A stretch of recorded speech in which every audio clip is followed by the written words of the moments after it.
Manager Miller Huggins fields one of the most awesome lineups of all time. This the famed Murderers Row, led by Babe Ruth and Lou Gehrig. 60 years later, opening day at Yankee Stadium, 1987, manager Lou Piniella, a new Murderers Row led by Don Mattingly and Dave Winfield.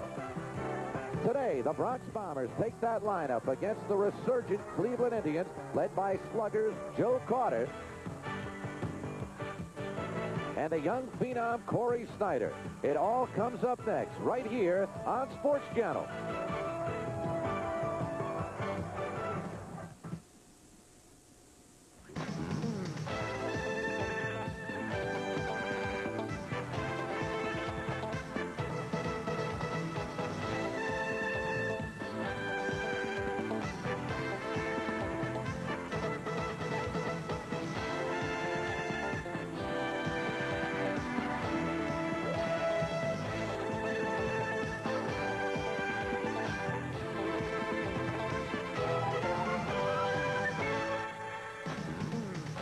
Sports Channel presents New York Yankees Baseball.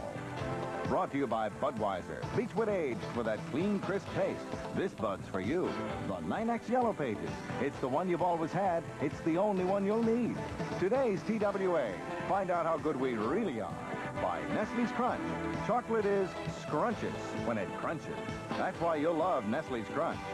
Canon, the official camera of the New York Yankees.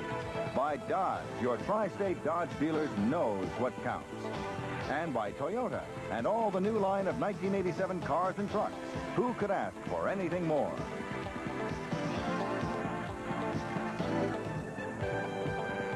From Yankee Stadium in the Bronx, New York, Sports Channel presents opening day at the stadium, New York Yankees baseball. Today, the Yankees take on the Cleveland Indians. The starting pitchers this afternoon for the Indians, Greg Swindell. For the Yankees, it'll be Charles Hudson.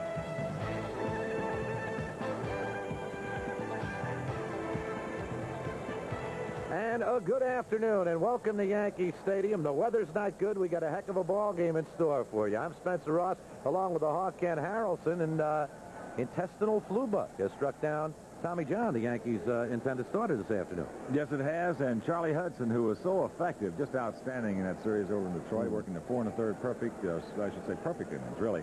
He will be opposing the left-hander Greg Swindell, who last year was pitching for the University of Texas. All of a sudden, boom, he was 5-2 with the Indians, so it'll be interesting. We'll talk about the Indians' offense a little later.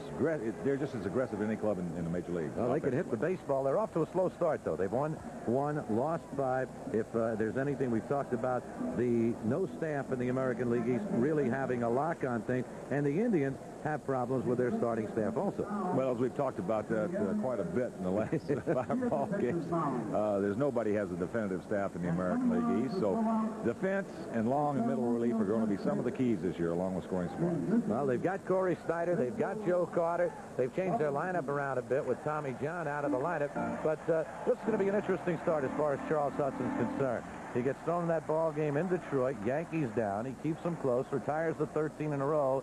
He wants to be a starter, so this is a big moment for him, starting opening day at Yankee Stadium. Well, I think he's going to be out there with a lot of confidence after that performance against the Tigers, but the big thing right now is just getting somebody out there who will keep the club in the ball game, not give up those big innings. And if he throws the ball like he did against the Tigers, he was throwing hard over there, spotting his curveball very effectively, then it could be a big lift for the Yankees as well. So it's a big outing for him, but a bigger outing for the club. You ever had an opening day at Yankee Stadium, Hawk? Yep, been here before. I tell you, I love it. What's it do to your inside? Well, you get butterflies again. I don't have quite as many now as we did the first game in Detroit because that's the first game of the season. But I've always enjoyed opening day here at Yankee Stadium. I've been to 2, as a matter of fact, here. And the butterflies are there. And, of course, it's always nice to see a situation where you have the remembrance of the 1927 Yankees, which may have been the greatest team of all time, but something of that nature, which you know the Yankees always put on a great show. I'm talking about as a player, coming here as a player. Oh, the player's always there. It's always there. We opened up thing one time here as a player, and the butterflies are certainly there, but they are as a broadcaster, they are as a fan, they are as a viewer out there. They should be, at least, because there's only one opening day here every year, and I'm just glad to be a part of it. You know, the tribute today, not only to the New York Yankees 1927 ball club, but a tribute also to Jackie Robinson, who arguably, and this is just my own theory, may be the most important black man in the history of the United States of America. He opened up the doors that the later civil rights leaders were able to now get open. The doors weren't even there before Jackie. He was more than a baseball player. He was a leader, a pioneer, and truly one of the great men this country has ever produced. He was quite a guy. You know, that to go through what he had to go through being the first black in baseball, of course, Branch Rickey picked him, not just so much for the talent, but as an individual. He had all the qualities, all the characteristics that it took, and I'm glad to see baseball paying tribute to him. Let's go out there and get these lineups going there, get ready to hit the field. We're set now for the starting lineups here at the stadium as the Yankees and the Cleveland Indians are all ready to take the field. The New York Yankees have taken the field, so we will check out the starting lineups for you right now. First of all, for the visiting Cleveland Indians, Tony Bernazard will lead it off, and he will be the second baseman.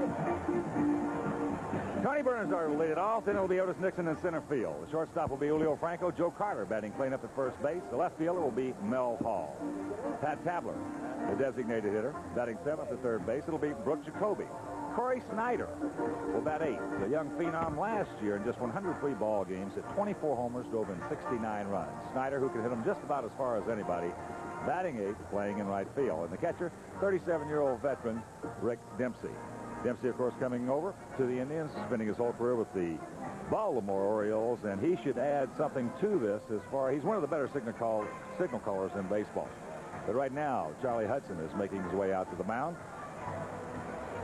A big start, as we mentioned. A big start for Hudson and a big start for the Yankees.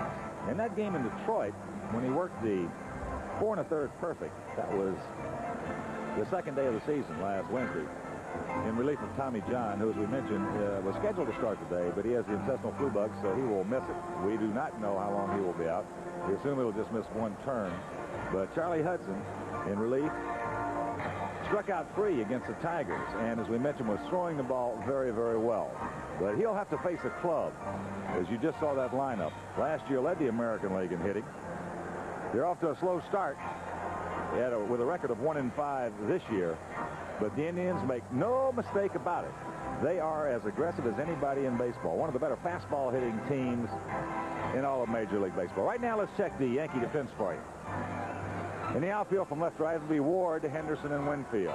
Around the horn, third to first, Mike Pagliarulo, Wayne Tollison, the shortstop, Willie Randolph, the second baseman, Don Mattingly at first, and the battery of Joel Skinner and Charlie Hudson, making his first American League start. Umpires for today's game behind the plate will be Rick Reed. At first base, John Hirschbeck. Rich Garcia at second, and over at third, Derwood Merrill. So the Yanks coming back after a 6-game road trip to open up the 1987 campaign, where they split 3. They won 2 out of 3 at Tiger Stadium, lost 2 out of 3 at Royal Stadium, and now we'll try to get on the board over that 500 mark against the Cleveland Indians, which we mentioned have a record of 1-5. So Bernazard, Nixon, and Franco. And we are set, and here is Tony Bernazard leading it off here for the Cleveland Indians. Bernazard coming off a marvelous season in which he hit .302. Hit the most home runs by a Cleveland second baseman since Woody Held back in 1963, and a 73 RBIs, the most RBIs by a Cleveland second baseman since Al Rosen back in 1953. I think this year, if Tony Bernazard can turn in the kind of numbers he turned in last year, he's going to get a heck of a lot more votes for that all-star position at second base. He did a number. Ball 1 to Bernazard. So we're underway here at the stadium. Bernazard last year hit .301, stole 17 bases. There's a strike on the fastball, and deposed Brett Butler as the leadoff batter for the Cleveland Indians. He took over that spot. The big pitch for Hudson this afternoon is going to be the off-speed pitch. He has to show him something different. There's a good fastball, because, as we mentioned, the Indians can turn that number 1 around. A lot of good, solid, young aggressiveness up there. Bernazard to be followed by Otis Nixon, and then Julio Franco. Got a piece of that fastball back into the upper deck. The weather has kept some of the folks away, but this is a sellout crowd here this afternoon. The rain has subsided. If you've got your tickets, head on over here to the stadium. Of course, the series continues tomorrow night. Out remains 1-2. In the on-deck circle, Otis Nixon, who was penciled into the lineup after the announcement was made that Tommy John would not start today, and that was made only about 45 minutes before game time.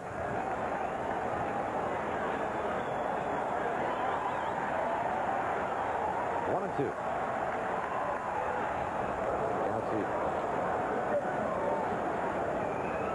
There's some people who can run in this Cleveland Ball Club also. You point out the aggressiveness. They have 9 stolen bases and 10 attempts already. In 6 ball games, they have 19 doubles and 8 home runs. But they've got a record of 1-5. You've got to have the pitching, and the Indians' pitching has been dreadful thus far.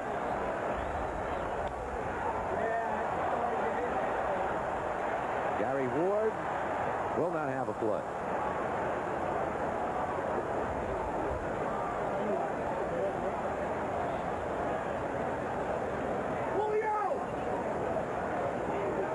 Up down that left field line on a chilly afternoon here at the stadium, but the warmth gets right through you when it comes to opening day.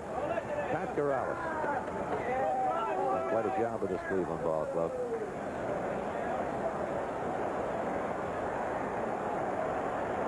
Two balls, 2 strikes.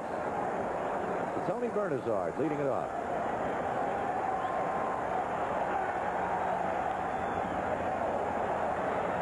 Staying with that fastball. Bernazard just whacking it away into the stand.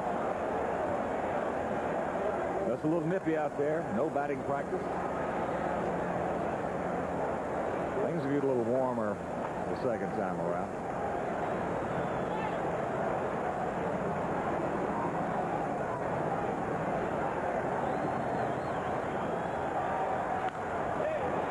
Willie Randolph, the Yankee captain at second base. And the first out of 1987 recorded here at Yankee Stadium.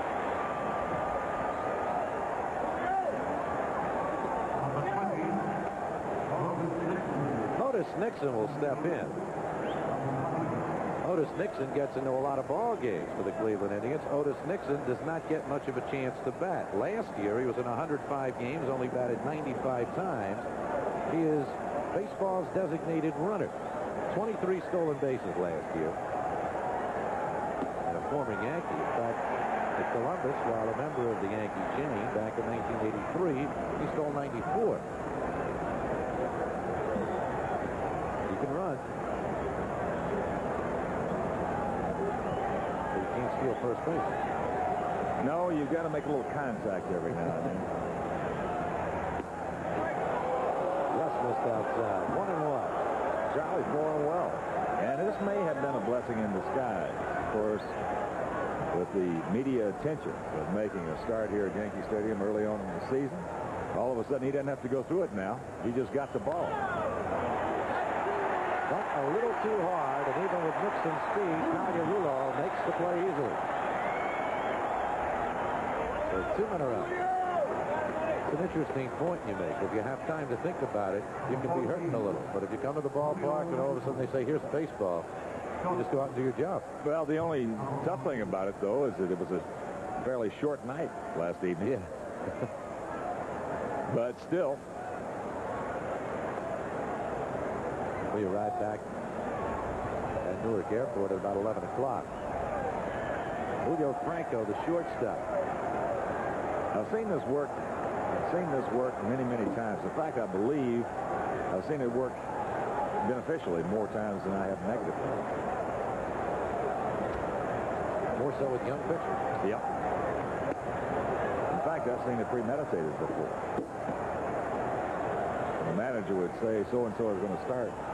And all along, he knew that his youngster was going to start. And he just didn't want him to go home and have a sleepless night.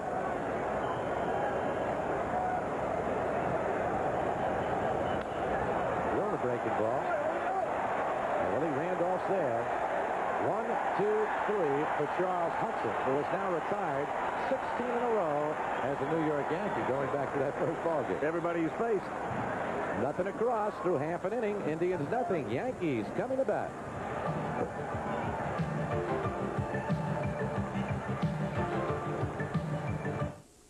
To see how the Yankees are going to run it, the left-hander Greg Swindell leading off. The center fielder Ricky Henderson. Willie Randolph will play second and bat second. At first base, hitting third, Don Mattingly. The cleanup hitter this afternoon in right field, Dave Winfield. Gary Ward will bat fifth. He'll be in left. The designated hitter batting sixth, Ron Kittle. Mike Pagliarulo will bat seventh. He'll be at the hot corner. The catcher hitting eighth, Joel Skinner, and batting ninth, the shortstop, Wayne Tollison. Let's check the Indians for you defensively. In the outfield, it'll be Mel Hall in left, Otis Nixon in center, and Corey Snyder in right. Around the horn from third, Brooke Jacoby. Julio Franco, the shortstop. Tony Bernhardt the second. And the first baseman, Joe Carter. The battery of the veteran Rick Dempsey and the rookie Greg Swindell. Swindell will feature the fastball, the curve, the slider, and the change of pace. He has no trick pitches out there, and he can be a workhorse. He pitched a tremendous amount of innings, as he was the #1 pick last year. But he pitched a tremendous amount of innings at the University of Texas. In fact, we'll get into that just a little bit later on, but he can go, and there you see the stats on him this year. He lost his first start to Toronto, and of course, this is his first appearance ever against the New York Yankees. The ball game was a 5-1 count that won against Swindell. Sparky Anderson, who is prone to make very large statements, says he could be Cleveland's Roger Clemens. He's a big fella. 6'3", 225 pounds, 22 years old. Well, he also went to the University of Texas. Yeah. Ricky, a little difference in velocity. Yeah. Ricky Henderson will lead it off here for the Yankees. Ball one to Henderson.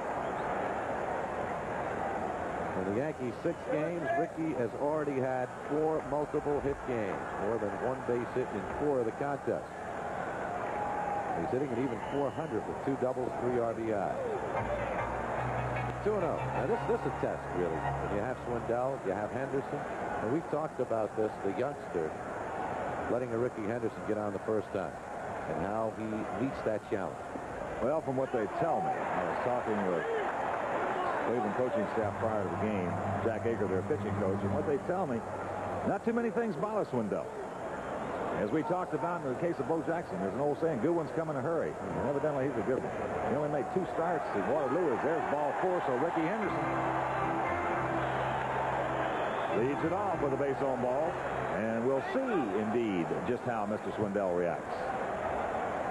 Henderson out at first base to lead off this ball game. And the Yankee captain, Willie Randolph, will step in.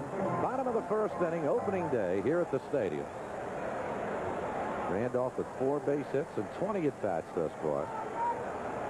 Sat out Saturday's game with a bit of a virus, which is apparently creeping around the Yankee clubhouse. Tommy John out today. Strike 1.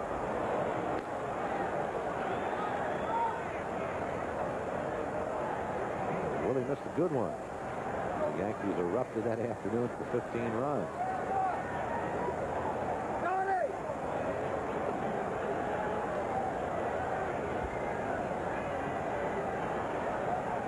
Ricky Henderson leading from first. There's a base hit. Henderson will have to hold at second as he had to hesitate for fear that Bernazard might come up with the ball at second base. First and second, nobody out here on the bottom of the first. And the cheers are for Don Mattingly.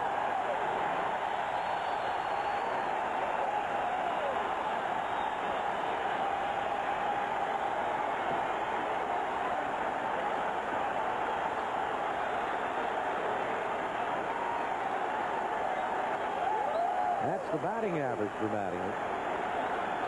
But take a look at those RBIs in 27 at-bats.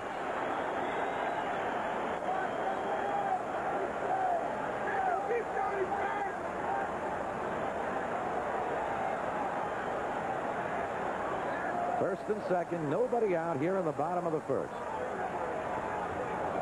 Strike 1. Mattingly opened the season with a 1-for-13 series in Detroit. We got on court Saturday, though, with 3 doubles.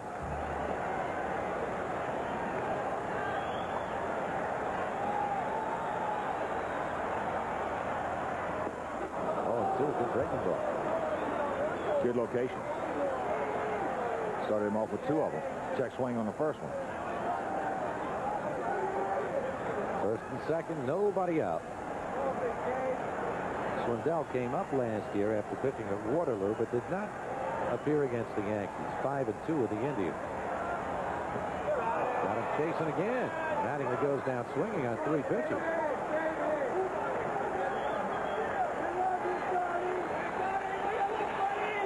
Well, the strike zone right there.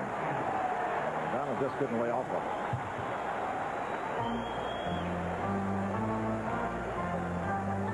Year-old Greg Swindell. That's Henderson at second, Randolph at first. No score, bottom half of the first inning. Dave Winfield stepping in. Winfield started off smart. 8 for 22 for that 364 mark. No extra base hits yet.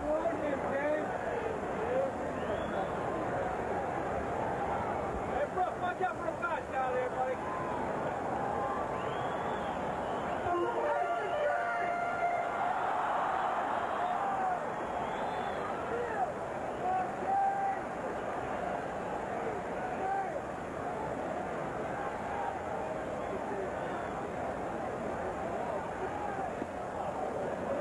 2-0. Swindell looking in at home plate umpire Rick Reed, asking him where it was. He wanted that fastball.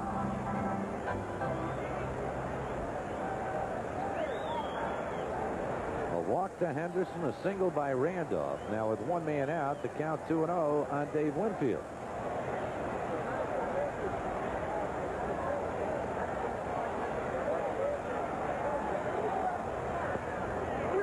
Inside with that breaking ball, 3-0.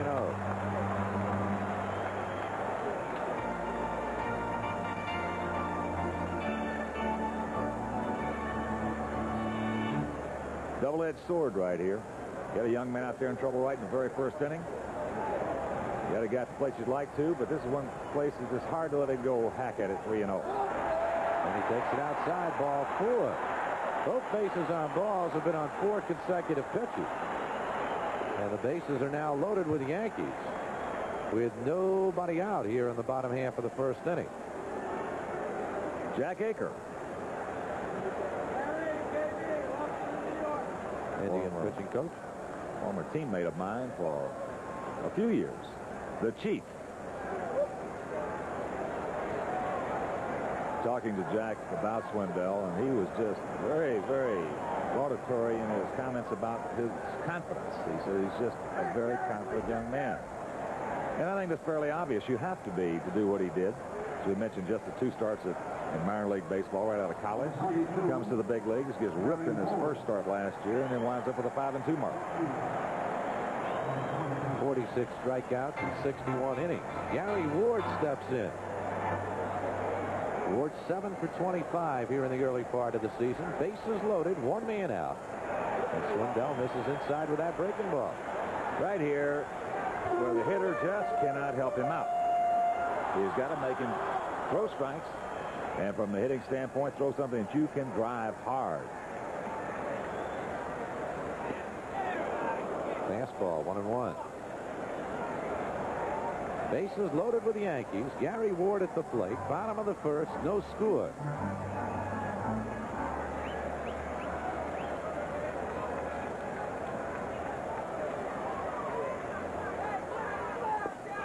Good pitch. 1-2. Poured it right on home. Had a little different motion with that one. Looked like he was trying to get on top. Looked like he had the ball wrapped. And all of a sudden, here it comes. The Express. You see the bases filled with the Yanks. Henderson, Randolph, and Winfield.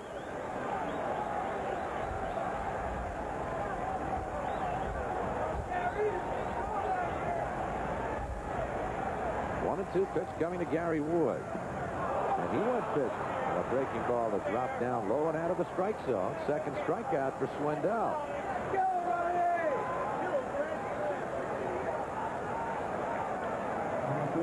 Well, he pitched himself into this jam, and he's trying like the devil to pitch himself out of it.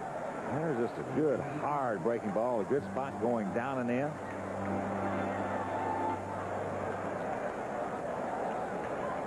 Gets out in front of you, he can be mighty, mighty tough. Ron Kittle, who's been tough in his 2 starts as a designated hitter for the Yankees with 4 base hits and 8 at-bats, a double and 3 RBIs.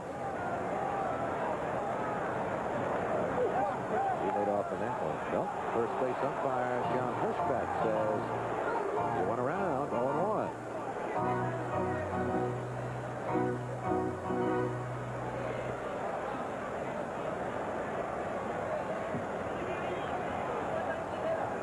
Bases loaded, 2 men away.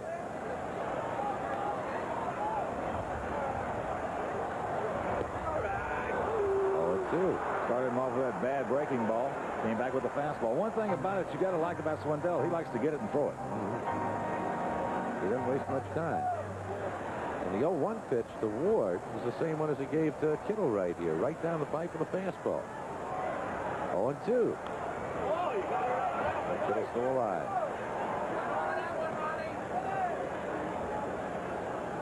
A leadoff walk to Henderson, a single by Randolph with 1 out. Winfield takes a walk.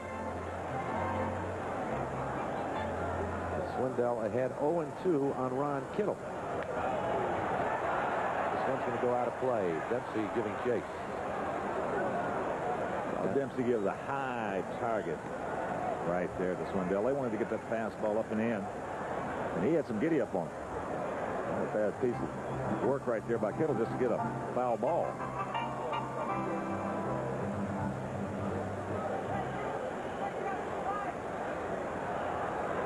But something off of it, and Kittle gets himself a 2-run base hit as Henderson scores, Randolph scores, and Winfield moves into third base, and the Yankees have jumped out in front by a score of 2-0. Well, he made the mistake, and Kitty did not miss it.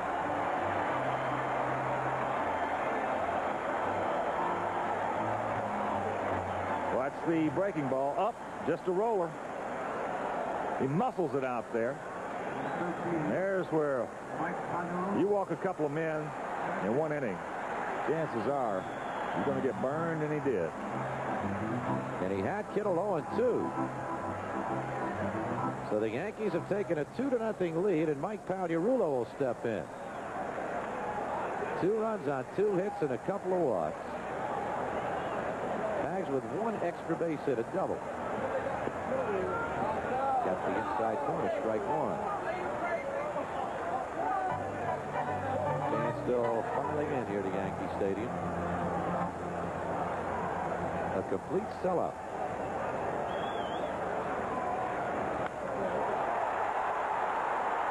Long run for Nixon, but he's got speed. He's got the baseball. Side retired, but not before the Yankees get on the board here in the bottom of the first inning with 2 runs and a couple of base hits. They lead 2 through 1 inning of play. The Yanks 2, the Indians nothing.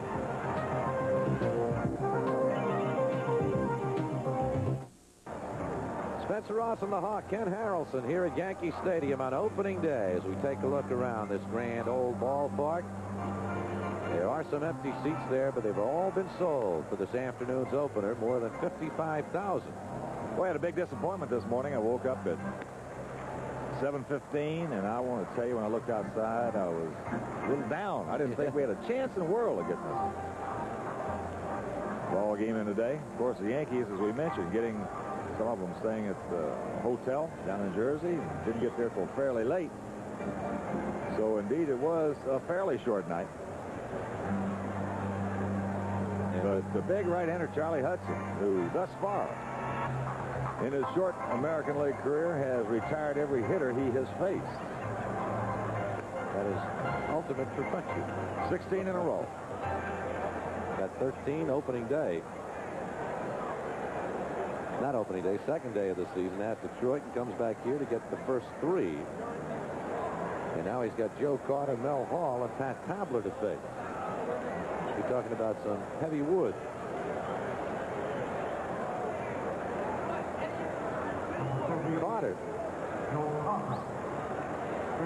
with a couple of doubles, a home run, 4 RBIs.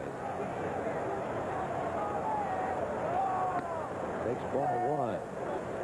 He had troubles in '85, a wrist injury. Last year, 121 RBIs to lead the American League. Over 200 base hits. And he gets under that one. Tollison, 1 man away. That's it for you, Carter. Wayne Tollison, the Yankees shortstop, who has played well on the field and come up with a couple of timely base hits in the first week of the season.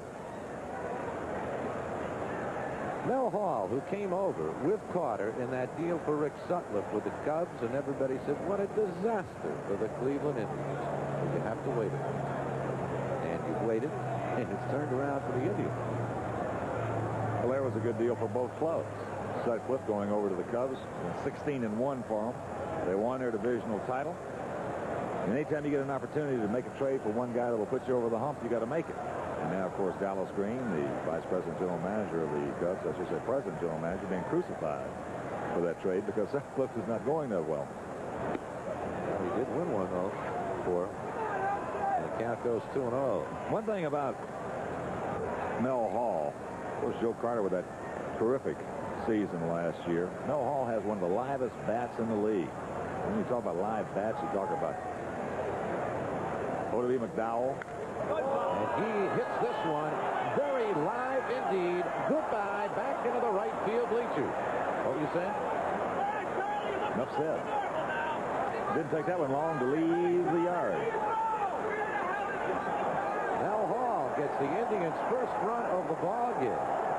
He missed all of '85. A serious car crash, came back to hit .296 last season and powers this one. Back into the right field bleachers. We've got a 2-1 ball game in favor of the Yankees. Got his pitch.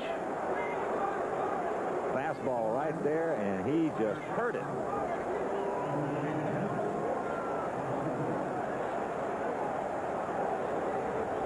So the Indians on the board. And Pat Tabler, the first baseman, will step in. Moved into the designated hitter role now with Tommy John scratched. The Indians moved around their batting order.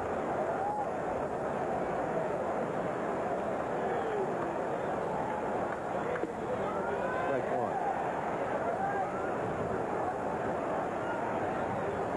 Tabler off to a real good start.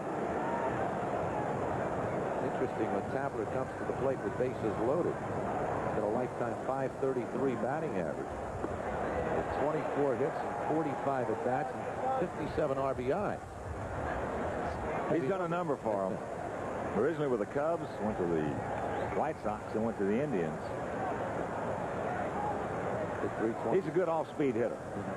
He's got what they call a slider bat. What they're doing when they say a slider bat is, he says, there's a good fastball right there, the last two, is the fact they're just trying to use that as a gauge on how quick a guy's bat is. When they say a slider speed bat, that's one that's just, he can catch up to that kind of a pitch. And you make a mistake with him with an off-speed pitch, and he's going to hit it hard. 0-2 to Tabler. He went around. Strike 3. Tabler goes down with the second out here in the top half of the second inning. All heat. This one up out of the strike zone. And Hudson has his first strikeout. Brooke Jacoby, the third baseman, who hit .288 last year, but struck out 137 times, a Cleveland Indian team record. Strike 1, the slider.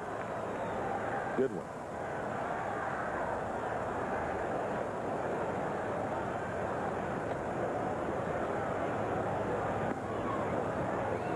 Hudson's working quickly.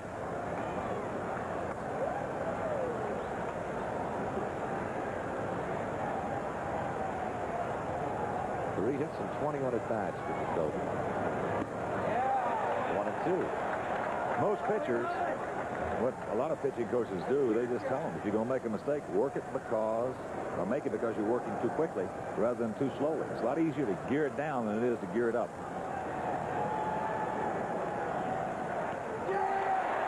He geared it up right there, and strike three as Jacoby goes down. Back-to-back strikeouts for Hudson, but the Indians get on the board on a Mel Hall home run through an inning and a half. It's the Yanks 2, the Indians 1.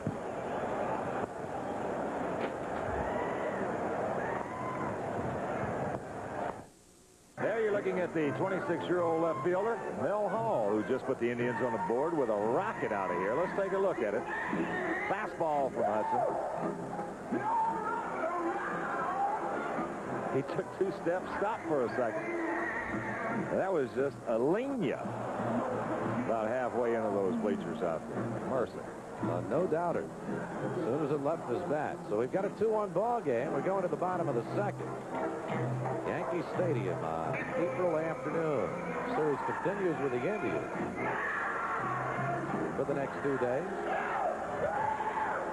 We'll be back on the air with you Friday night here at the stadium. And Joel Skinner will lead it off here for the New York Yankees. 2-1 ball game in favor of New York. Kansas City will be in town Friday night. Skinner off to a slow start with the bat. 2 base hits, 13 at bats. He struck out 4 times. Joel's got a couple of good teachers though down in that Yankee dugout. It's Lou Piniella and Jay Wood.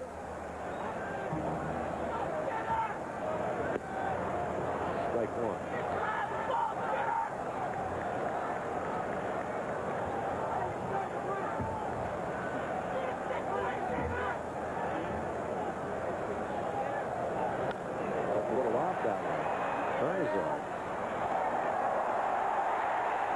And the tag made by Joe Carter. Oh, and Skinner's out of the ball game. Skinner's out of the ball game. He bumped first base umpire John Hirschbeck, and Hirschbeck did not hesitate for a moment. He said, "Goodbye, young man."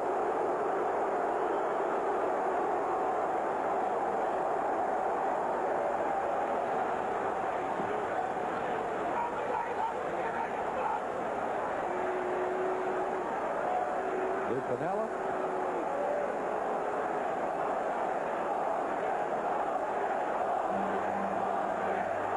He's not questioning the ball. He's questioning the call. That's all. There's no question about it. If you touch one in that situation, chances are you're going to get run, and he got run in a hurry.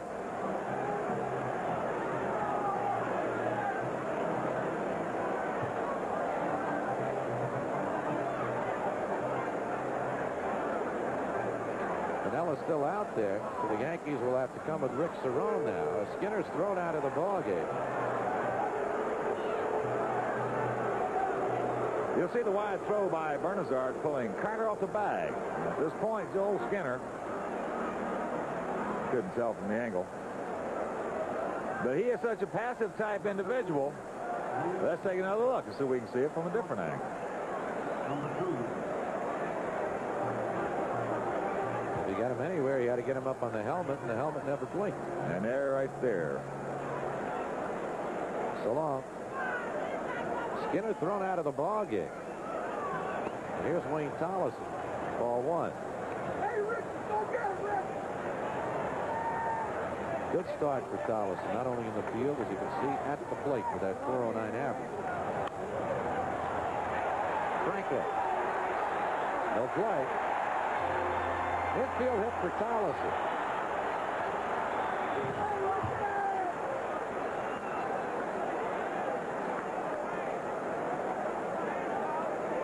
So the Yankees shortstop continues to help with the bat as well as in the field. Watch Carter as he just momentarily juggles it. Can't get the handle on it. He's got a gun. Caught him right in the heel of the glove. If he makes the play cleanly, it's going to be interesting to see what happens, because he can get it over there in a hurry. He's been criticized for his defense, but he improved it quite a bit last year. Cut his error total from 36 down to 19. Now Tolleson aboard, Henderson at the plate. Out straight back. Henderson scored the Yankees' first run, taking that base on ball. Coming home on Ron Kittles. 2-run single with the bases loaded. Yanks lead 2-1. 1-1. Henderson on at first.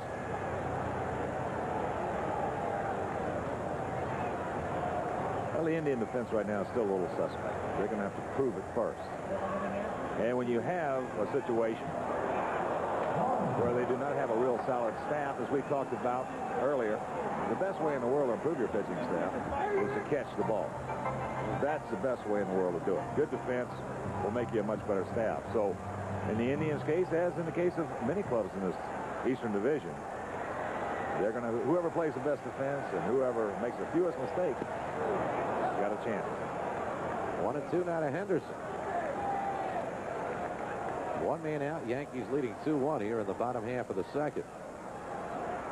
Left-handed Greg Swindell.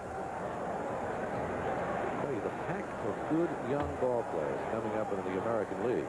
You know, there's some thoroughbreds coming in.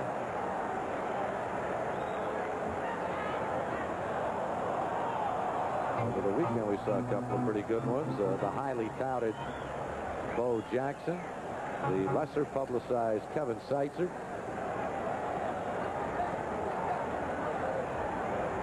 Hit the baseball. 1-2. 2-2.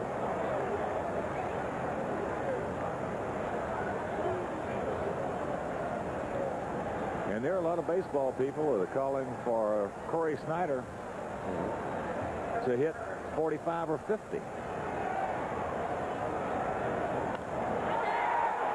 got jammed with that one, but hits it deep, and Mel Hall on the warning track. Henderson nearly boxed one, and he really didn't get all of it. No, the ball got a quick breaking pitch in on the hands a little bit. He just muscled it out there. Looking very strong. There he just drives it. The wind blowing in from left field. So there are 2 men away as Henderson comes close, and here's Willie Randolph, who singled to right at his first at bat and scored the Yankees' second run. Yanks lead 2-1, bottom of the second.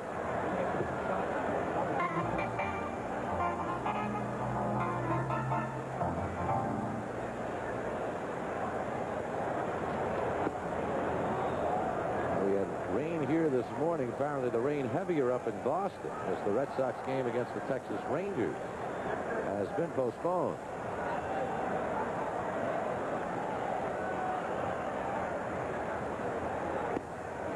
Two and up.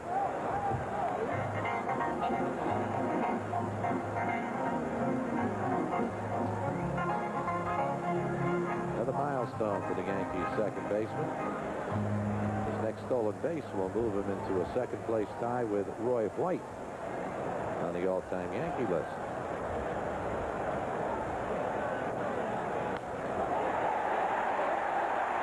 Collison will head for third. And he will make it easily as Randolph is on with his second straight base hit. And Randolph is going to go down to second base as they messed up that throw back into the infield. Collison holding at third.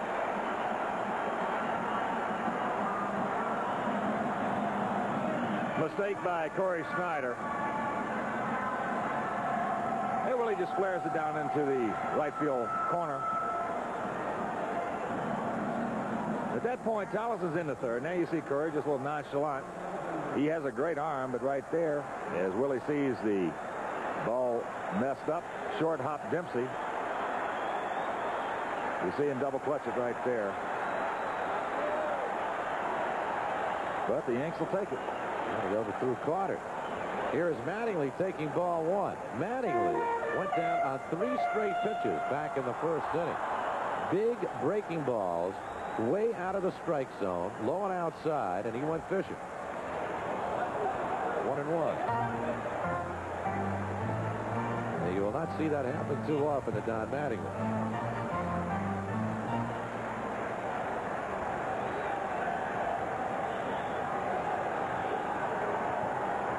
Two on Yanks, bottom of the second, second and third, 2 men out. Mel Hall has a play, and the side is retired. Yankees threaten, but come up with naught as they come up with 2 base hits No runs. There was a Cleveland error. The Yankees leave 2 through 2. Yanks 2, Indians 1.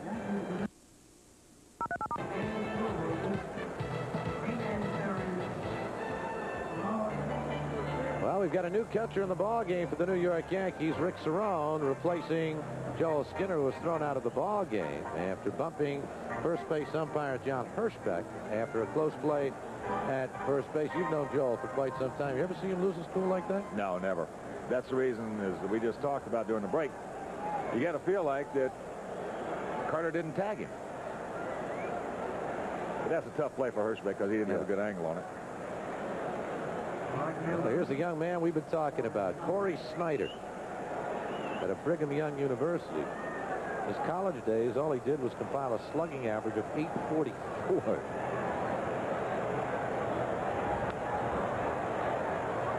He turns it loose. Talking with Corey before the game, we have a mutual friend in Cleveland that I had a chance to play golf with last year, and he was telling me how far Corey hit the golf ball. Evidently, he can just launch it. He was laughing about some of the drives that he hit. I guess it was so far they were just ridiculous. Are you talking 300 yards? Oh, much larger. Much larger. Talking that 350 club. Hugo Franco with a souvenir for the fans. Came up last year and smacked 24 home runs and 416 at-bats. A home run in every 17 ABs. Charles Hudson has given up only one base hit, then a home run to Mel Hall.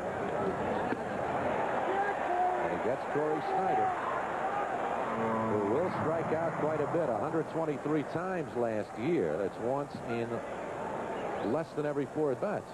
Well, it's hard to get up on top of that good high heat. And that's better than mediocre, which Hudson is. Better crank that dial up one notch. And he gets Snyder for the first out. That's 3 strikeouts for Hudson, and they have come in succession. Strike 1 and a high fastball to Dempsey. Dempsey, the former Yankee, former Baltimore Oriole, did not have his contract renewed in Baltimore and hooked on here with the Indians. He knows what win is all about. 1-1. I love to watch Dempsey work behind the plate. He's one of those catchers that can nurse a guy along in a ball game. And he also can pull more pitches for his pitcher than any catcher in this league. He will get more that he pulls from the umpire than anybody. 1-2.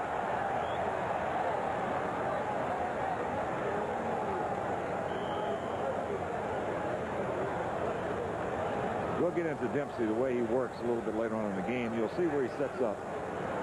And he's always working towards the plate. That's the reason he can pull pitches from. So more heat from Charles Hudson, who has now struck out 5 in a row. Check it, 4 in a row. Tabler, Jacoby, Snyder, and now Dempsey. They're making it look easy. And with 2 men away, we go back to the top of the Cleveland batting order at Tony Bernazar. They bounced out to Randolph in the first inning. Hudson's never really been what you call a strikeout pitcher, although he does have good speed. Ball 1. Well, we had a conversation with some scouts. You were sitting at the table there in Detroit after the game the other day, talking about the Hudson Easler deal. And everybody was saying this is after Charlie had pitched. There's good fastball. Count evens at 1. And everybody, the consensus was, everybody thought when it first happened, it was a bad deal For the Yankees. And they all agreed that's the best they'd seen Charlie throw ever. Ever. Continues to throw heat. Howdy Rulo may have a play. And a 1-2-3 inning for Charles Hudson. Nothing across for the Indians through 2.5. Yanks 2, Indians 1. That'd be a great result.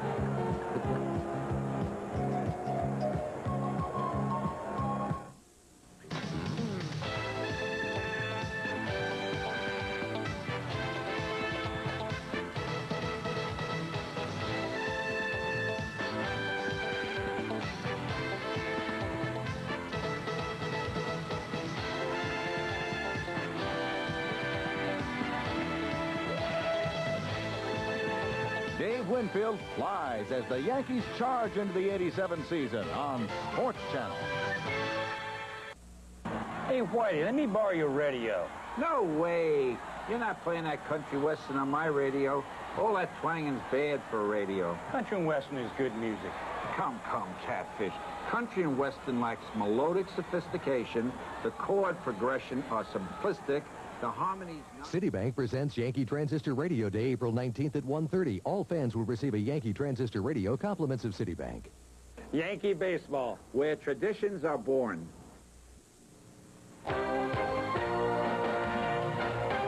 Hi, everybody. Welcome back to our Sports Channel Tonight studios. Mickey Mantle is resting in a Dallas hospital after a scary episode last night. During a flight from New York, Mantle complained of chest pains and shortness of breath. He did not suffer a heart attack. Doctors say he's just exhausted from a hectic schedule. But the Mick will be in the broadcast booth Sunday when Sports Channel telecasts the Royals-Yankees game. Around the major leagues this evening, let's take a look at an early National League game. Atlanta lost to Cincinnati 7-2, the final. Bottom of the second inning, 2-0 Reds when Ken Griffey puts the Braves on the board with this solo shot to right off starter Bill Gullickson. Made it 2-1. The Braves tied it in the bottom of the fourth. First, red-hot Dale Murphy triples to deep center off Gullickson.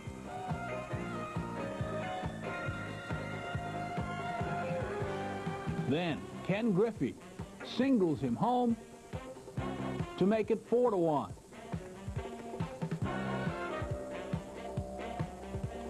Ended up being 7-2. Cincinnati over Atlanta. Gullickson gets the win. Elsewhere in the National League, St. Louis defeats Pittsburgh 8-4. Chicago playing Philadelphia with a 2-0 lead in the top of the third. In the American League, Texas at Boston was rained out, while Milwaukee at Baltimore is tied at 1 in the top of the fourth inning. That's the news for now. We'll be back with more in the middle of the seventh inning. Now we'll send you back to the ballpark.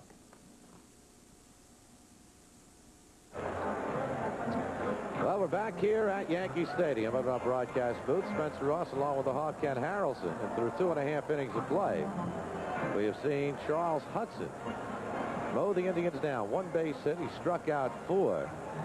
Getting back to what we were saying about Hudson. The scouts saying they had never seen him look. They had never seen him throw better than that. And it was nice to hear because, as I said, the consensus was that they thought it was a deal that was going to benefit Philadelphia more. But on the other side of that coin, where was Easley going to play? Yeah. With the Yankees. And all of a sudden they need some pitching.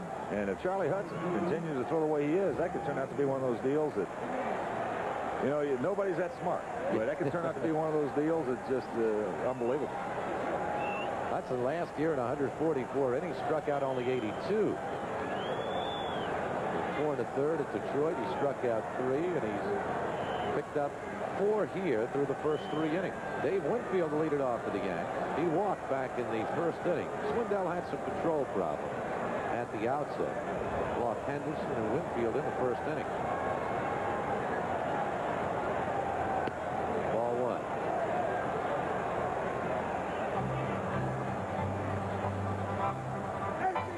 Yankees with 2 runs in the first.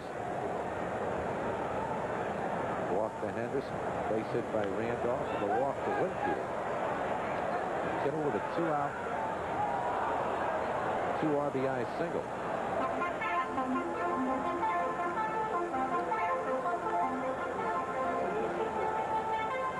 Rick Dempsey, who broke in with the Yankees. Let's just watch Rick here behind the plate. And we'll give you a little illustration of what we're talking about.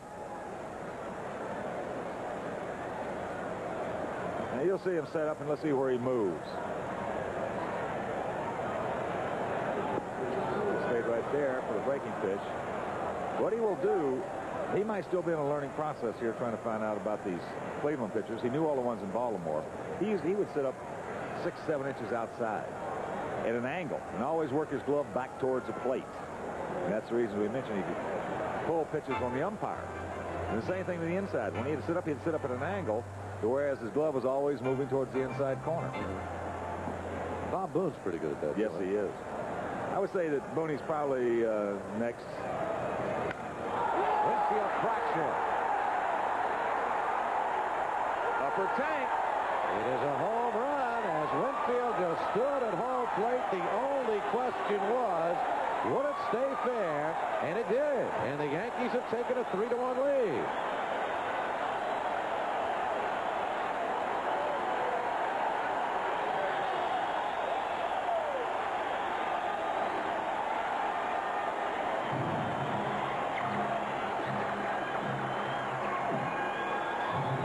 Winfield's first home run of the season. Lord have mercy, he heard it. They were trying to get the heater up and in on him and missed. But he didn't. No, sir. Gary Ward. Strike one. Oh, the addition of Hudson. The addition of Ward. Ward and Pasqua. Pasqua gets more of an opportunity to play with Eastler not here, and Ward can help this ball club. 1-1. And Ward thus far has helped the Yankee ball club. Home run, 3 RBIs. And Winfield home run, only the second one of the season for the New York Yankees. Well, that left-hander's going to throw some long ones, but I'll tell you, he's not going to throw a whole bunch longer than that. That's the man who cracked it into the upper deck. Right down the left field line, Dave Winfield.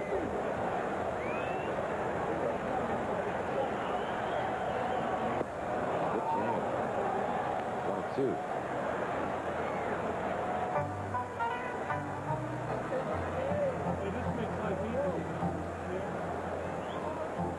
Ward, who came over from the Texas Rangers.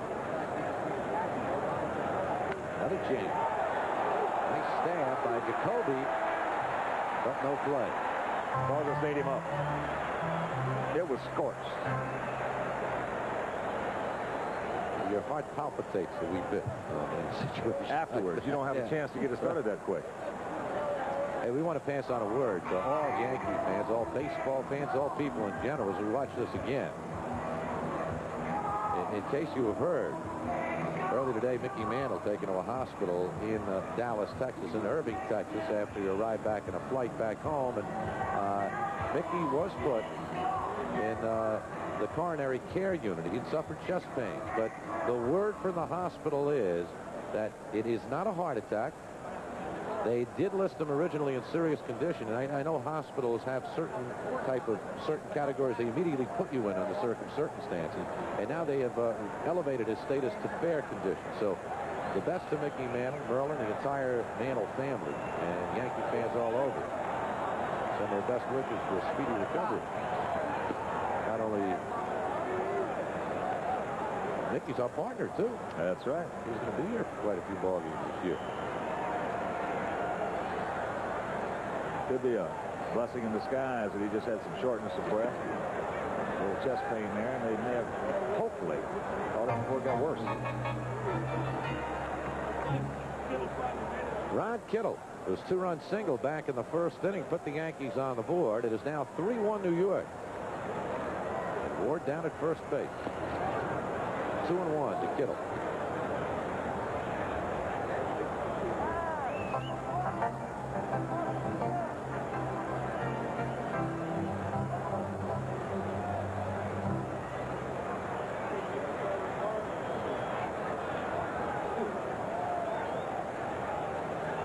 There have been 2 scalded seeds this far in this inning. Dave's home run, and that rocket by Ward off the palm ball. Swindell. Counts even now 2-2 to Kittle. You saw in that replay the ball hit Jacoby on the heel of the glove and bounced over and got him in the face.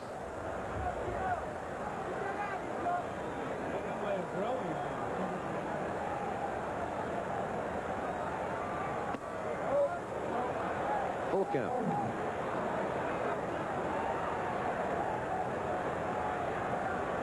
Swindell has walked 2. He struck out 2. He's given up 6 base hits. Both walks and carries coming in the first inning. Runner goes. Corey Snyder has a routine chance. for the first out here in the bottom of the third inning.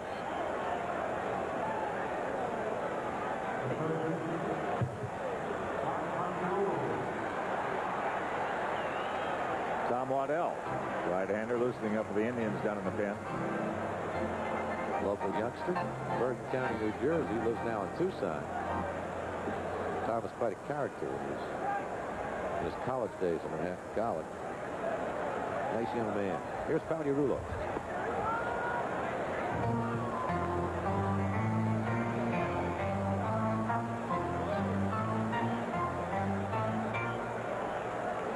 Max fly to center fielder Nixon in his first at bat. Hit the ball pretty well. Dempsey wants it up. He will give more high targets and try to work his pitchers up more than any other catcher. Of course, that Baltimore staff was the one staff for some reason that they just slid by unnoticed by most organizations and clubs in management positions, but they pitched up for 20 years. But it was an account. It was either the out pitch or the first strike, one of the two. It depends on the pitcher, though, doesn't it? Well, certainly. But you take like Scott McGregor. He worked him up. He worked Flanagan up. He worked McNally and all those guys over there. He worked them up. Runner goes. And it's fouled at the plate. And especially in 1-2, 2-2 counts. Gary Ward hustling back to first base. Yankees leading in the ball game 3-1. Dempsey when he played here. Remember when he was first breaking in, the Yankees had a fellow named Thurman Munson behind the plate. Rick used to say to me, am I going to play here? He could play. That position belonged to the late Thurman Munson. He went to Baltimore. He was an MVP in a World Series. Yeah, you're talking about the pitchers. We mentioned some fairly soft tossers there, especially in McGregor. You go out there and throw 81, 82 mile-an-hour fastball, and yet a strikeout pitch was a high fastball because it was in the count. He had everybody geared down low mentally. They throw you that little dead fish up there for a change, the curveball, everything low. Then all of a sudden you get the count 1-2. Here comes the 82 mile-an-hour fastball. Looks like 105 rolling in there.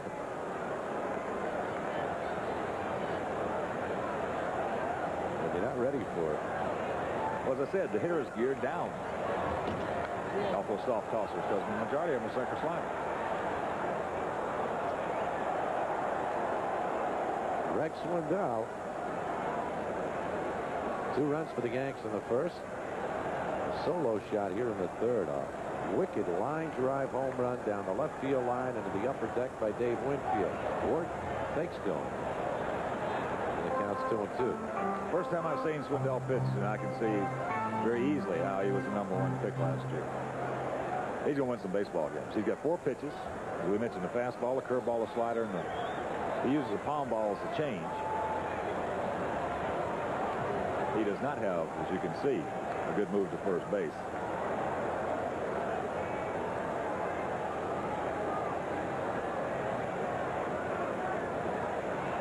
Two and 2 to Pagliarulo. Bernazard for 1, Carter for 2, a 6-4-3 double play. Franco to Bernazard to Carter, and the Yankees go down here in the third inning. A Dave Winfield home run adds yet another score. The Yankees get 2 base hits, and now through 3 innings of play, the Yanks 3, the Indians 1.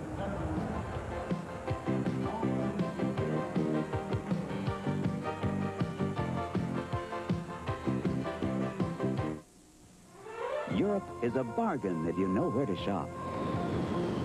TWA gives you a smashing buy to historic London and a special chance to savor the romance of Paris or explore the grandeur of Rome, a terrific bargain too. Plus, only TWA offers getaway vacations with over 100 ways to tour Europe at a great price. Today's TWA. Find out how good we really are.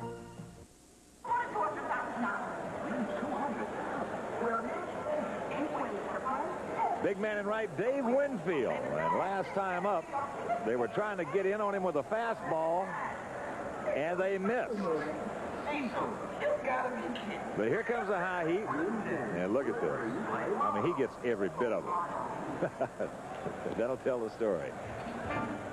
And fans, a reminder, this copyrighted telecast is presented by authority of the New York Yankees. It is intended solely for the private, non-commercial use of our audience. Any publication, reproduction, retransmission, or the use of the pictures, descriptions, and accounts of this game without the expressed written consent of the Yankees and Sports Channel is prohibited. So a 3-1 ball game as we move to the 4th inning here at the stadium on a cloudy, overcast day with Charles Hudson getting the starting assignment here on opening day here at the stadium after Tommy John came down with an intestinal virus. And through 3 innings, Hudson has given up only 1 base hit. A look at the cloudy skies and the wind blowing out to the right. We're not going to see any sunshine today. No, I just hope that Tommy's all right, and I hope it is just one of those little 2 or 3 day bugs that'll get in there sometimes. Had a tough outing in Detroit, but really we were discussing it last night. And the one thing that was positive about it were all those little nubbers that were hit off of him. And ground balls, it shows good movement. So TJ still got the good movement on that sinker. Gave up 7 base hits, but 4 of them were just worm beaters. Yep. Little ground balls. Here's Otis Nixon, who tried to bunt for a base hit in his first at bat, but tapped it too hard, and Cagliarulo made the easy play. That'll go out of play. Not too many empty seats out there. The Yankee fans have come out in force. It is a sellout crowd. Weather did keep a few away. But not too many.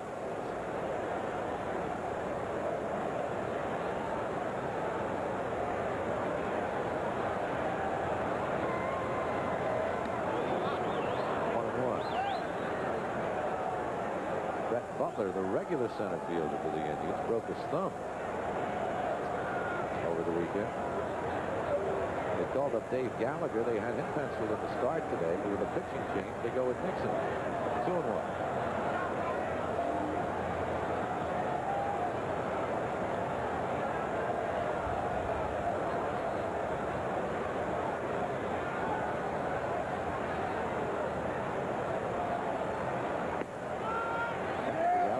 Corner. 2 balls, 2 strikes. Hudson has struck out 4. 4 of the last 5 batters, to be precise. 5 of the last 6 batters. Number 5 for Charles Hudson. And there's 1 man away. Here's just a good fastball in the outer half.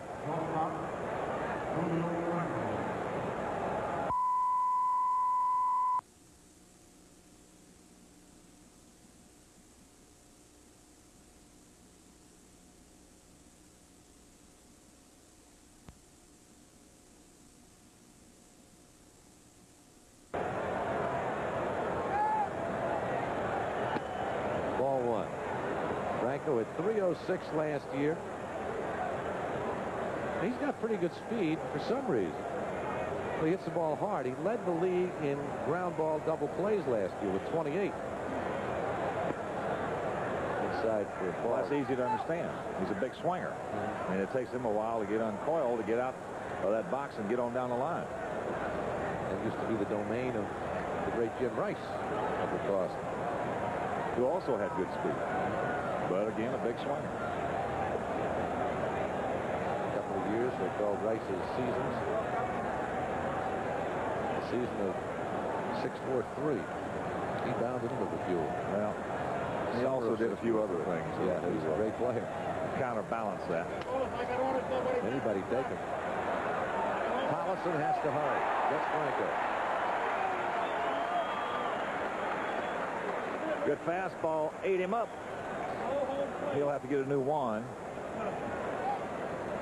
First baseman, Joe Coughlin. Tollefson in a hurry. Since the home run, 7 straight now. Charles Hudson. When you talk about Rice, it's one of the most unique things in the history of baseball. We go back a half a century. There have only been 3 people who've really played left field. for the Boston Red Sox, starting with Luke Yaz. All right. Number 9, number 8, number 14. Talk about seniority. Joe Carter popped up to Tollison in his first at-bat. Good slider. Well, Charlie is impressive. He is very patient inside his windup. He's not rushing out of there. You like to see young pitchers, or anybody, but especially young pitchers, patient in their windup. He's got Carter 0-2. And he strikes him out to retire the side. Number 6 for Charles Hudson. Nothing across for the Cleveland Indians here in the top of the 4th. It's still the Yanks 3, the Indians 1.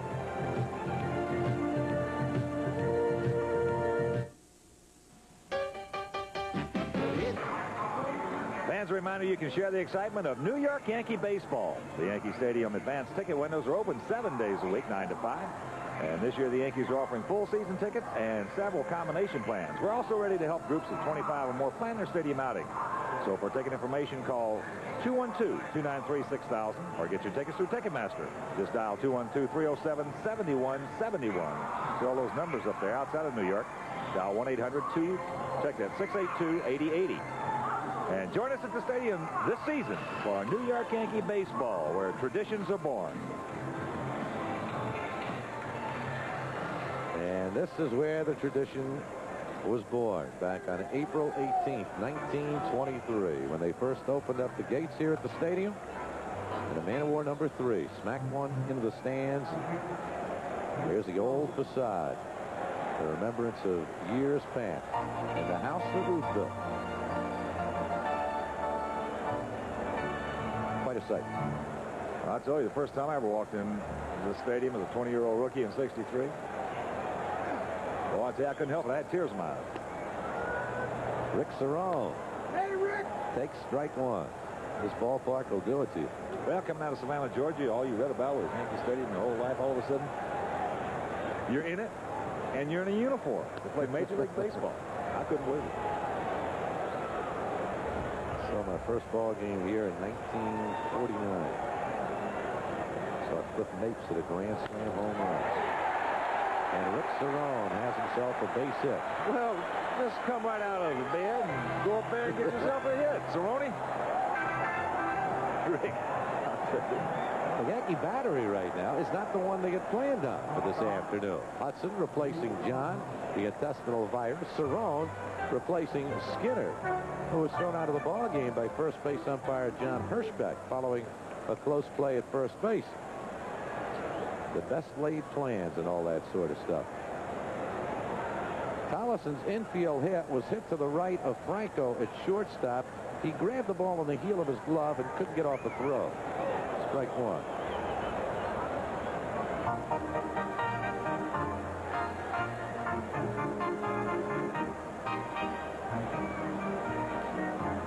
Indians will be here tomorrow night and Wednesday night.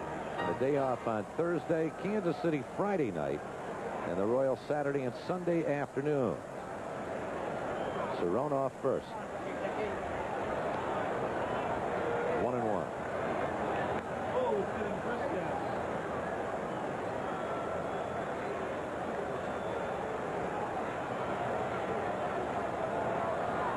Chilly day here. Tollison blowing on his hands even though he's wearing the gloves. And another base hit for Tollison, his second, 8th of the ball game for the Yankees. All plays it back, and Cerone holds it second. First and second, nobody out here for the Yankees. In the bottom of the 4th, the 8th and 9th men in the batting order doing their job. Well, there was a breaking ball. It wasn't a hanger. He just got it up, and there's the difference.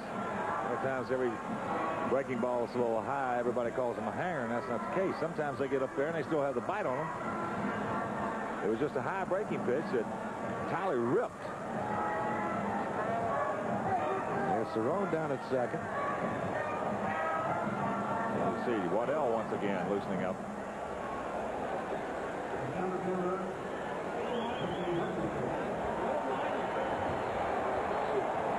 Yankees leading 3-1, looking to build some more here. With first and second, nobody out, and Ricky Henderson, who walked in the first inning and came around to score the Yankees' first run, then fly deep to Mel Hall in left field. He got jammed and nearly stroked it into the crowd.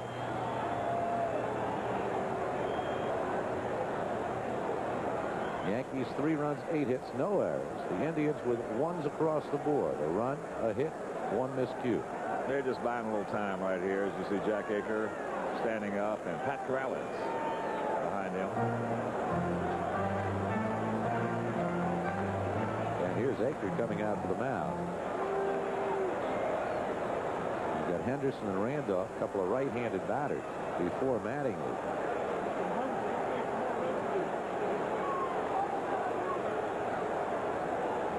There's Tom Waddell.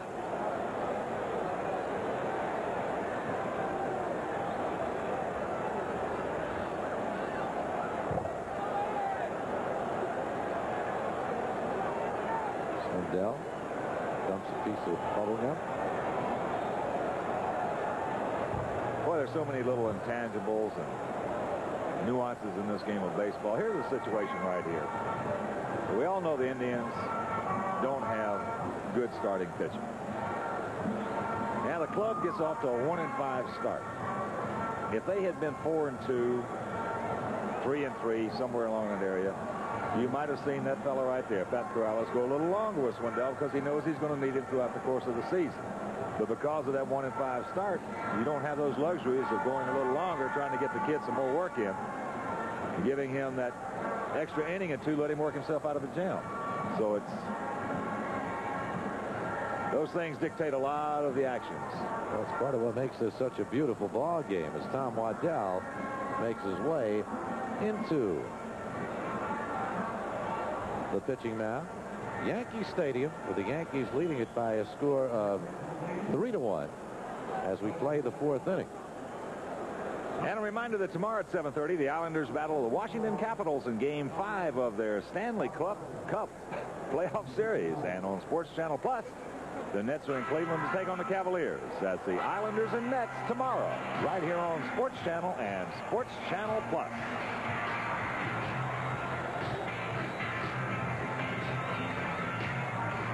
Well, Greg Swindell had his problems this afternoon. Goes 3 innings plus, gives up 8 base hits, walks 2, strikes out 2, 3 runs, responsible for the 2 men aboard. And here's Tom Waddell, who missed all of last season with elbow problems. Back in 1985, Waddell looked like a comer for this ball club. He's from the New York metropolitan area, from New Jersey, although he was born in Dundee, Scotland. Folks still live in Bergen County. He's talking about when his days at Manhattan College, he had a reputation of being somewhat of a character.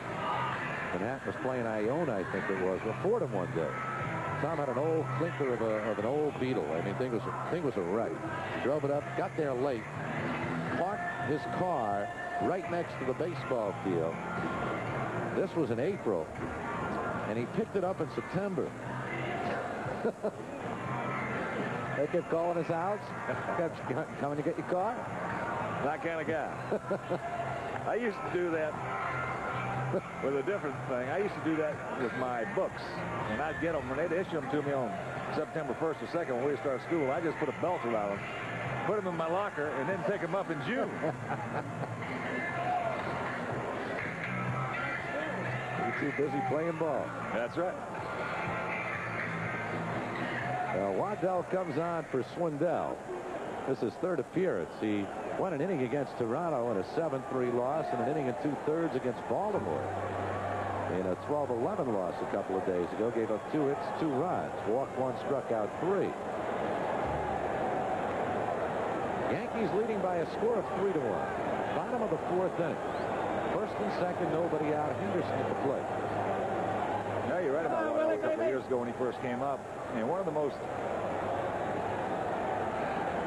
biggest qualities he had as a pitcher was his motion, or his delivery. Henderson whacks this one, and Hall will have to let it drop. And Cerrone will hold at 3rd base, as he couldn't get a good jump. It looked like Hall might have an opportunity at him. The Yankees have loaded the bases with nobody away. His delivery was one such, he arms arms, elbows, behind, and legs all coming at you. You saw right there. As Ricky, a little quick on this one, catches it right on the end of the bat, and it explodes.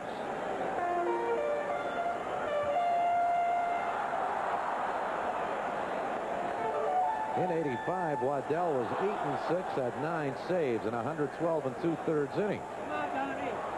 So here's Willie Randolph. Bases loaded, nobody out. Yankees looking to extend their lead. Randolph's had a perfect day. Single to right twice. And scored the Yankees' second run. 1-1.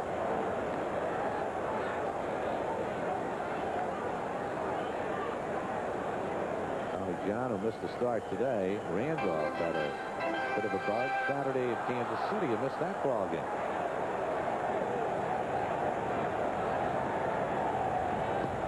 No activity down in the Indian pen, so it's Waddell.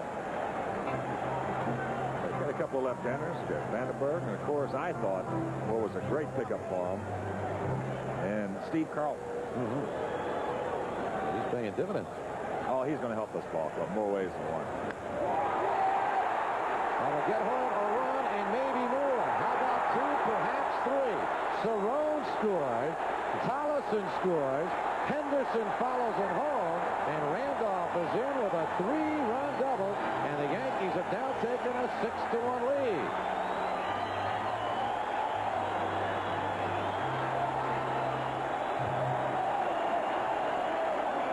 A little bit of power from the Yankee captain.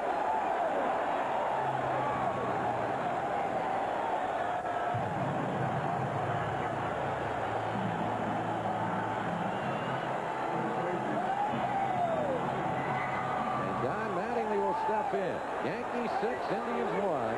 Bottom of the 4th inning. 2 of those runs. Charged to Swindell. There was good base running play on Henderson's part. He had a good shot at it. He knew that Hall had no chance to catch up to it. And boy, I mean, he was right on Tolly's donkey coming across home plate. 3 steps behind him. Well, he could have been closer, except for the fact that in that situation, Tolly's got a hole to tag in case he catches it. And Ricky got the freedom of going all the way down the line, and then he saw that they were going to call it, and he was right behind him. Mattingly right off, but takes it in for a strike, 1-1. Mattingly 0 for 2, struck out and flied to left. Yankees 6, Indians 1. Bottom of the 4th inning.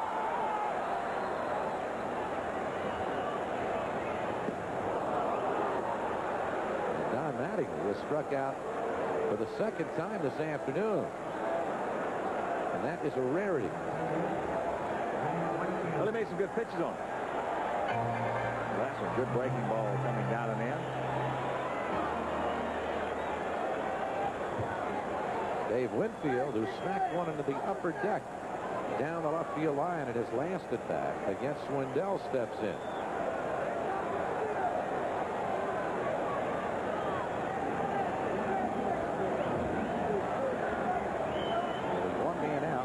At second.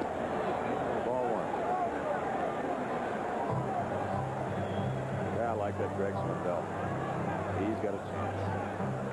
Left-hander. He's made some bad pitches out there today, and he got burned. And his control's down. He's going to want a few. There goes Randolph. Dempsey's thrown in easily. There's Randolph. Got a great jump on Tom Waddell. That's right. He was just giving him one look coming home. Plus, he got the breaking pitch, which gave him another step.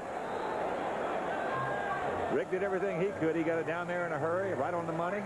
Just too late.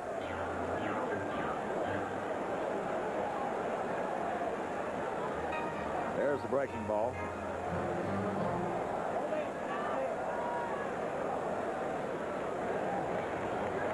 So Randolph's at third base. 1 man out. The count is now 2-0 to Dave Winfield.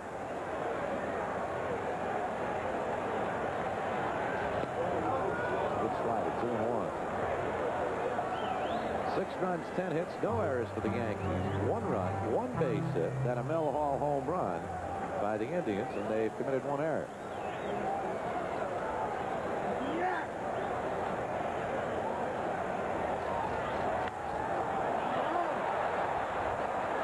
Jacoby coming over. That wind is bringing the ball back into the playing area. And he makes the play with the second out. Second time today we've seen the wind be a factor on pop flies down that line. Well, he's the most relieved man in this ballpark. When you got to play in against Steve Winfield, believe me, he was happy when he saw that ball popped up. It can get a little scary. Make sure you have your insurance premiums up to date.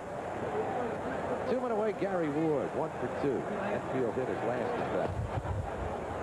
There's a strike, and that infield hit was one that was a smash down to Jacoby. It deflected off his glove and hit him in the face.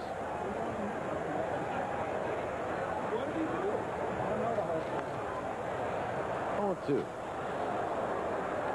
And that was off a change from Swindell. He's come at him with 2 breaking balls. I doubt if he's going to see any more change-ups. Especially right-handed. Right-handed. Left-handed to right-handed, a little different story. And he struck him out. So Ward goes down. Waddell comes on. The Yankees come up with 3 more runs on 4 base hits. They leave 1 through 4 innings of play. Yanks 6, Indians 1. Oceanside and Hewlett. You've got to love it. Everybody having a good time opening day here at Yankee Stadium for the 1987 season, but the big blow last inning, bases loaded. There's a fastball from Waddell. Willie Randolph hurt it. Mel Hall going back. No chance. And, of course, there's Cerrone, who had led off the inning with a single. Here comes Tollison, who had backed him up with a single. And look at Mickey Henderson. A big 3-run double. Hurry up, number 2. Right on your heels. At least. Yankees 6, Indians 1. We go to the 5th inning. Indians with 1 base hit in this ball game, and this is the man who authored it. A rocket shot into the right field bleachers. Just a bit to the right of the 385 marker. Mel Hall.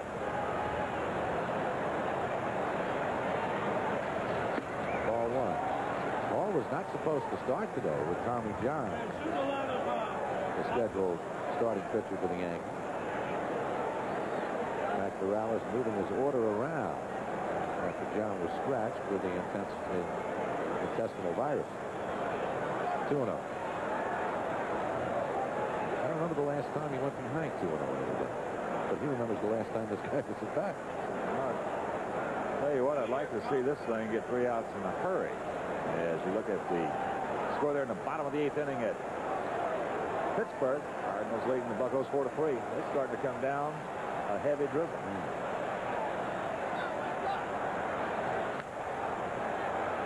Mattingly. Hudson gets over there quickly. There's 1 man away.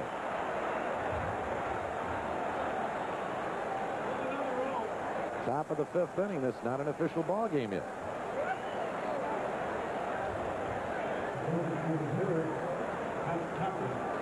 One man away. The umbrellas come out.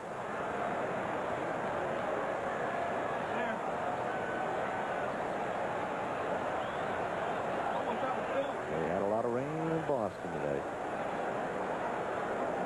They were unable to get their game in. Tabler struck out swinging in his first at bat.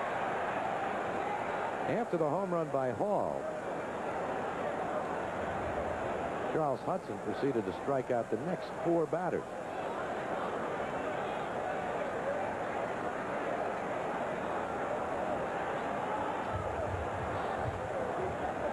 Ooh. 1-1.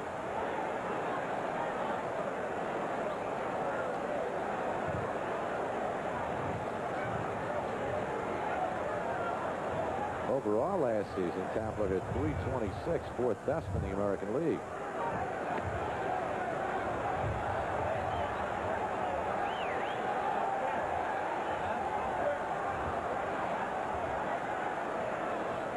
Only 1 base runner off Hudson today. Only 1 base runner in his American League career. Good strike, 2. base 27, retired 26.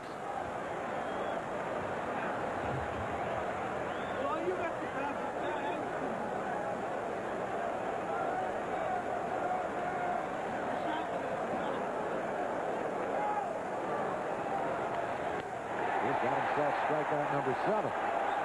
That's why he's just blown Tabler away.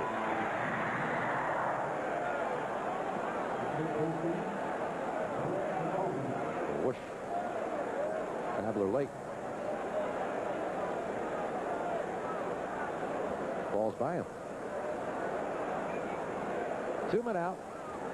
And Brooke Jacoby will step in. Yankees leading 6-1 here in the top of the 5th. Takes it deep. Winfield back, and he'll watch this one sail into the right field bleachers as Jacoby takes it downtown for the second base hit and the second run of Charles Hudson. And we've now got a 6-2 ball game. He just went with that pitch and showed good power. Well, that's good thinking on Jacoby's part. Simply the fact that the Indians are down 6-1. They're 2 men out. You know that Hudson's going to try to throw strikes. He came with a fastball out over the plate, but went right with it. It's 17 last year. This is first of the season. And we've got a 6-2 ball game.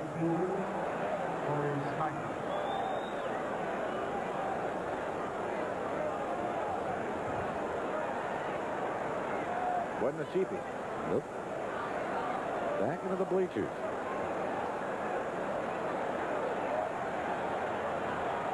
So with 2 men out, Hudson will now have to face Corey Snyder as the rain has picked up. It's coming down hard. A good look at it right here from this angle. Ball 1 to Snyder, who struck out in his first at bat. 6 runs, 10 hits, no errors for the Yankees. 2-2-1 for the Indians. Both hits homers. Hall and Jacoby.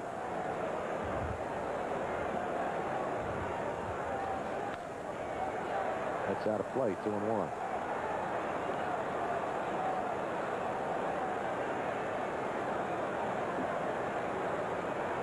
Indians now with 10 home runs in their first 7 games. They have won only once. And inside with a good fastball, 2-2.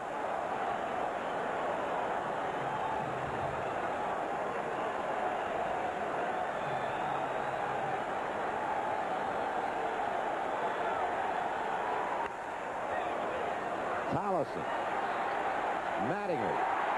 Side retired. Crowd responds because the rain is falling, and this is now an official ball game. Indians get a run on the Brooke Jacoby homer. 4.5 innings complete. The Yankees 6, the Indians 2.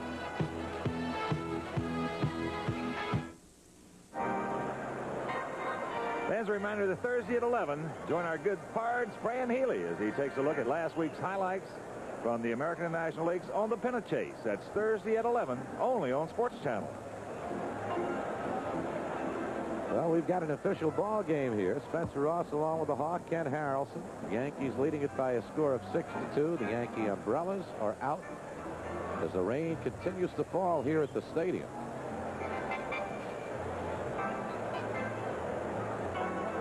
Scoreboard getting a little wet.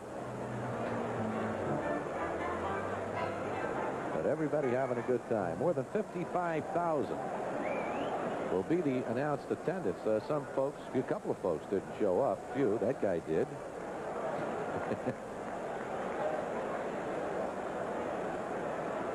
Uncle Willie. I didn't know Uncle Willie was here today. Rod Kittle, he got the Yankees started in the first inning. A 2-run single off Greg Swindell. Well, the big story of that, though, was a 2 outs. 2-run single. After Swindell looked like he was going to possibly pitch out of a bases-loaded jam, he had walked a couple of guys. And then the breaking ball he got up to Kittle. He just muscled it out in the left center field. Kittle now with 5 base hits and 10 at-bats.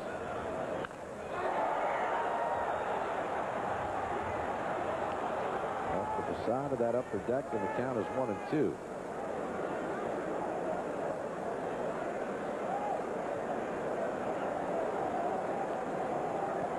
Chilly afternoon here at the stadium, along with the rain. Remember, tomorrow night, the Indians back here. Strike 3. Kittle goes down. One man away for Tom Waddell.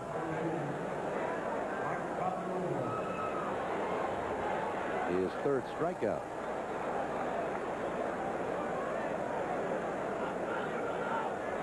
Pagliarulo 0 for 2. Fly to center, bounced into a 6-4-3 double play. Strike 1.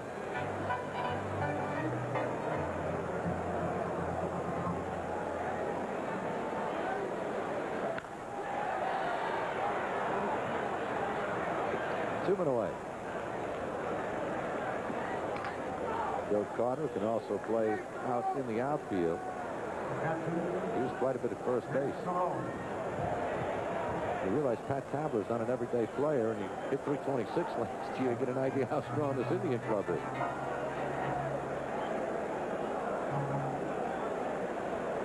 Two men out, and Rick Cerone, who replaced Joel Skinner, who was thrown out of the ball game in the second inning. Close play at first base. He argued with first base umpire John Hirschbeck. Actually didn't argue with him. Didn't have time to argue. We just bumped him. And Hirschbeck said, "So long, young man." 1-1.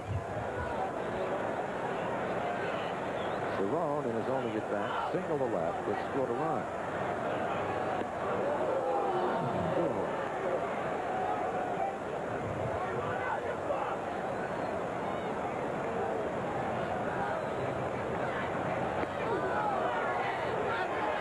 Hit it. That's different. So Cerone reaches, hit by the pitch. Just nipped the sleeve. It looked like it from up here.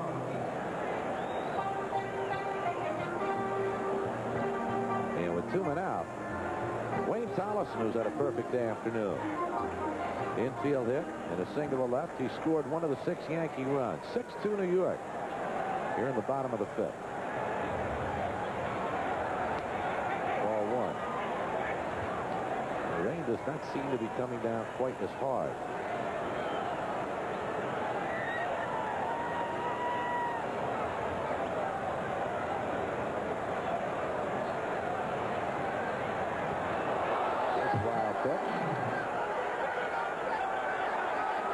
Cerone is down at second base.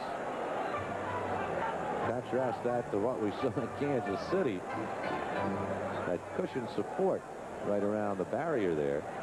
A couple of pitches we had over the weekend just bounced straight back to the catcher. No advance. He got caught right in the middle. Didn't know quite which way to go. Waddell just hung on to that curveball a little too long.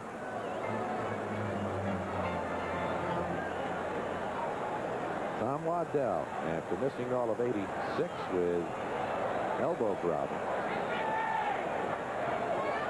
He would be a big help to this Cleveland ball club if he is healthy. 2-1. As he showed in 85, he could pitch. 9 saves. Cerone down at second, hit by a pitch, moving to second on a wild throw by Waddell. 2-2.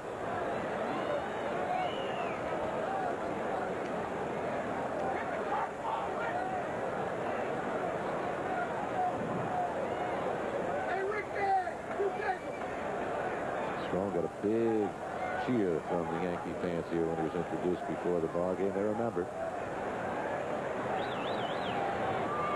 Almost threw another one away. Full count.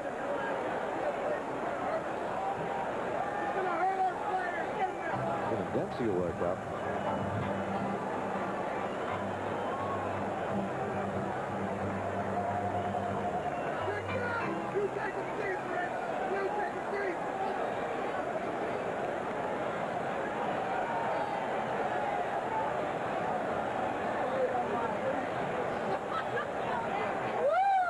Full count pitch coming now to Wayne Tolleson. Waddell walks him. First base on balls issued by the Cleveland right-hander. Cerrone remains at second. 2 men away. And Waddell will have to face the top of the Yankee order with Rickey Henderson stepping in. Well, the rule when those 8th and 9th place hitters, when they come to the plate, they've been cumulative 6 times to the plate and reach base 5 times. When that happens, usually some damage is going to occur. And it has. Ball 1. The only time the 8th or 9th place hitter did not reach was the time that Skinner got thrown out in that close play off the bad throw. And he got thrown out of the ballgame.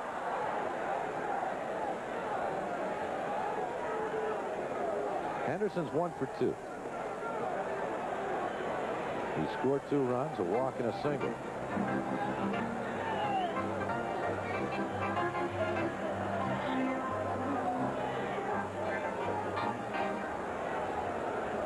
(6-2) New York. Bottom half of the 5th inning. Cerrone at second. Tolleson at first. 2 men out. 3-0.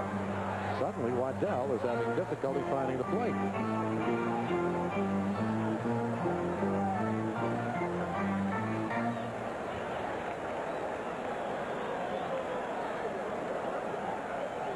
Runners lead away.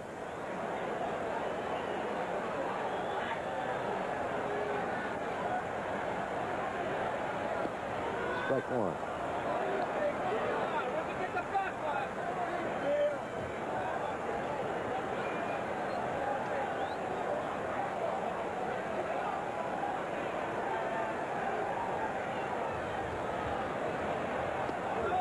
Three and 2.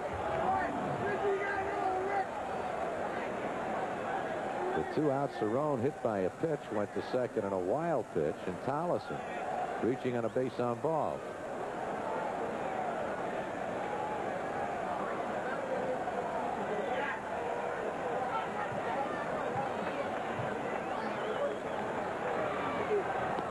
Bases are loaded. Henderson walks. Runners move up a notch. Cerrone to third. Tolleson to second, and Jack Akers making a walk to the mound as we are getting some activity in the Cleveland bullpen.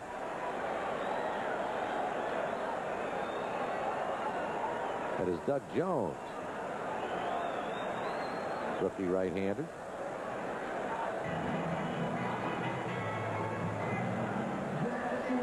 Matt Corrales on the Indian bench.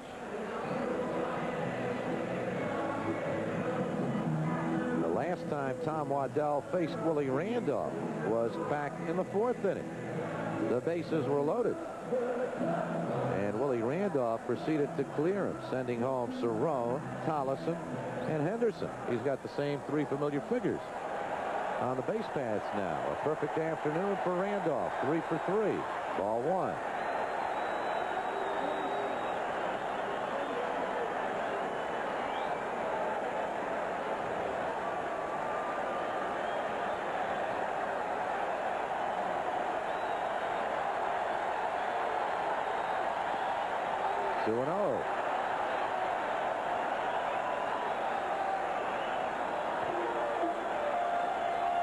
Mattingly's on deck, but Waddell is concerned with this gentleman.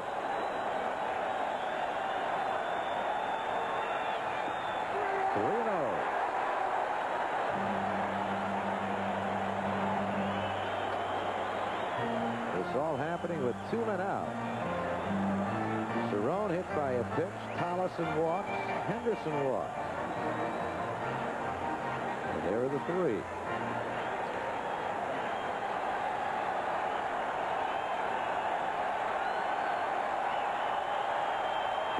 Ball, strike 1 in the inside corner.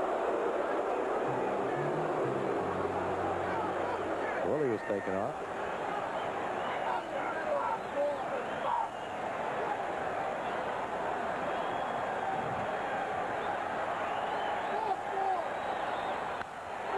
And a base hit for Randolph. 2 runs will score. Cerrone comes across. Tollison is in. And Henderson is in at third base. And moving down to second on the throw is Willie Randolph. And the Yankees now lead it by a score of 8-2. A 5 RBI day thus far for the Yankee captain, Willie Randolph.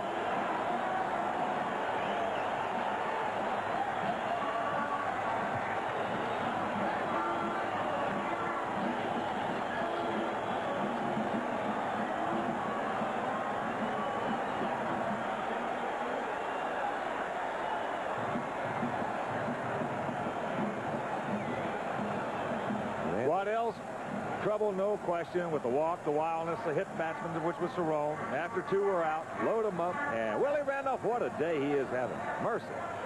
4 for 4, 2 doubles, 5 ribbies. And there you see Tom Waddell will exit. 8-11-0 for the Yankees, 2-2-1 for the Indians, in case you just tuned in. The only 2 runs, the 2 hits, I should say, that the Indians have, 2 homers. A solo shot by Mel Hall in the second inning, and a solo shot by Brooke Jacoby top half of this inning. Only 2 base runners thus far to reach against Charlie Hudson. Yanks scored 2 in the first. That was a key 2-out single, bases loaded single by Ron Kittle. They picked up a solo in the third on a tremendous home run in the upper deck in left field by Dave Winfield. Last inning came back with the bases loaded, bases clearing double by Randolph. And now Willie picking up 2 more ribbies with that double down the left field line. So the Yankees with an offensive thrust here at an 8-2 lead. And the Yankees are indeed on the warpath, ready to host these Cleveland Indians in the final 2 games of this 3-game set, tomorrow and Wednesday nights at 7:30. Following the Tribe, the Yankees will host the Kansas City Royals this week, and all fans at the stadium on Sunday receive a Yankee Transistor Radio compliments of Citibank. The Yankees will wrap up their current homestand against Detroit April 20th, 21st, and 22nd. Tickets for all Yankee home games on sale at the stadium 7 days a week from 9 to 5. Tickets may also be purchased through Ticketmaster. For Yankee ticket information, call 212-293-6000. You catch all the action of Yankee baseball where traditions are born. Big right-hander Doug Jones making his 4th appearance already this year. This is just the 7th game for the Tribe. Jones in his first 3 outings has worked 4 2/3, given up 8 hits, 6 runs, all earned. He's thrown 1 home run, walked 1, check that, hit 1, walked 4, and he has 6 strikeouts. Big fella. 6'3", 190 out of Covina, California. 29 years of age. Last year, in 11 games with Cleveland, had a record of 1-0, 2.50 ERA. Douglas Reed Jones. Third Indian pitcher of the day, Tom Waddell. Went an inning and 2/3. Gave up 3 hits, walked 2, hit a batter, struck out 3. 3 runs, and responsible for the 2 men aboard. For Henderson at third, and Randolph at second, and Don Mattingly has had a tough afternoon. Struck out twice, and fly to left will step in. Yankees with an 8-2 lead. Ball 1. Well, I imagine they're going to be very, very careful in this situation. Right-hander out there, first base open.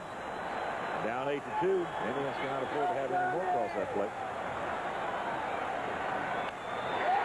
They're going to have 1, and most probably 2 across the plate. Henderson scores. Randolph hits for the plate, and the Yankees lead it by a score of 10-2. 2 more ribbies. That's hard to understand right there. Not pitching around it at that point. Yeah, sure. Making a mistake like that, up out over the plate, just rips it in the center field. Knocks into 2. If you had a left-hander coming in, it might be a little different story. But here it is. The count 1-0. And Donnie just staying back. All of a sudden releases, gets out on that front leg, and drives in, as Spence mentioned, his 9th and 10th ribby. And that closes the book on Waddell. He gives up 5 runs. And there you see the score telling the story. And here's Winfield. Winfield walked, hit a rocket line drive home run into the upper deck of the left field stand. The only question was, would it stay fair? It did, off Swindell. And then Waddell got him to pop up. 2-0. Winfield off to a good start with 9 hits and 24 at-bats. You mentioned this is Jones' 4th appearance. He has not had an appearance yet in which he has not given up a run. Coming into this one. Now low for a ball, which earned run average could be deceiving for the relief pitchers. I like to look when you can find it. It's tough to find sometimes. Inherited runners. And there's a case of giving up 2 right there. 3-1. Well, in that situation, as I said, that's hard to comprehend. Got the right-hander Winfield on deck. Runners at second and third, the open base.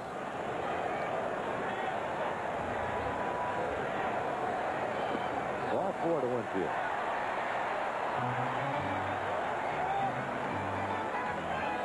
All with 2 out.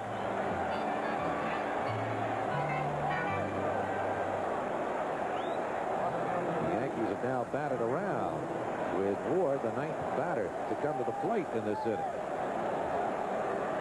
Yankees have scored 4 here in the 5th inning, lead it by a score of 10-2. Ward's 1 for 3. A base hit sandwiched in between a couple of strikeouts.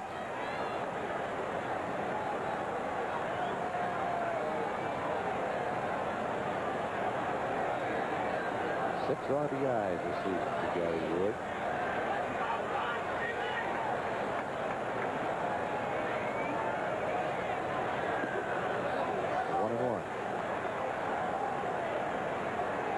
First time we have seen Jones work.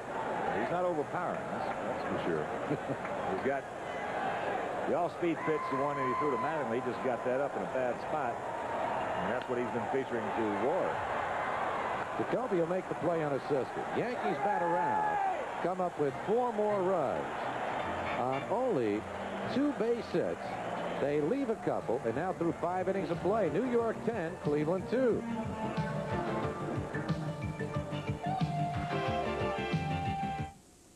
Back to our game.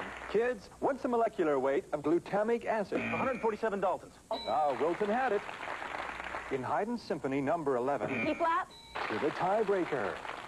The 9X Yellow Pages has always had more information than any competing directory. Why would anyone need another? Kids? The 9X Yellow Pages. It's the one you've always had. It's the only one you need. Here we go into the 6th inning with the Yankees leading in the ball game by a score of 10-2. A 3-run 4th, a 4-run 5th inning. And Charles Hudson, who has limited the Indians to 2 base hits at this point, looks like he could come up with his first American League victory. But taint over till it's over. Well, he's had a good rhythm, a good tempo, as we mentioned. He's been very patient inside that windup, and that's nice to see. Hudson retired the first 4 this afternoon, then Hall stroked a home run. He then retired the next 10, and Jacoby whacked one to right field, opposite field home run. The only 2 base hits for the Indians, the only 2 base runners. Hudson has struck out 7. And Rick Dempsey, one of the strikeout victims, leads it off here in the 6th. Ball 1.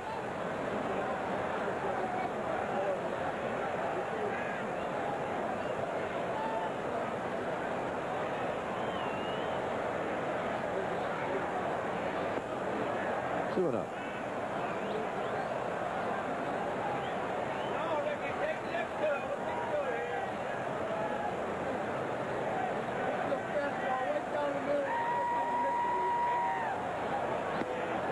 Balls, no strikes.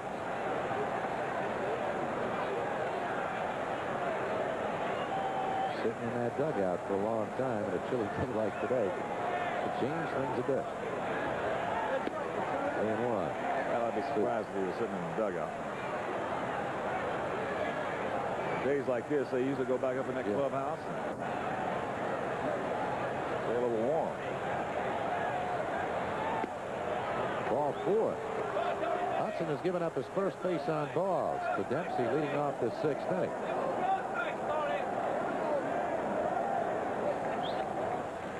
Lou Piniella, who celebrated his 20th wedding anniversary last night.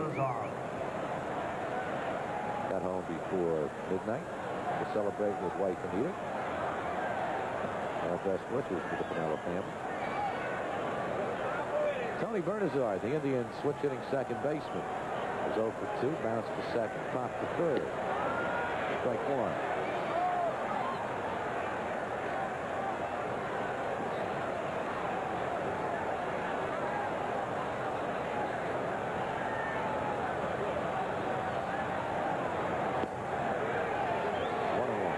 That's it, but 0-2 at the outside corner.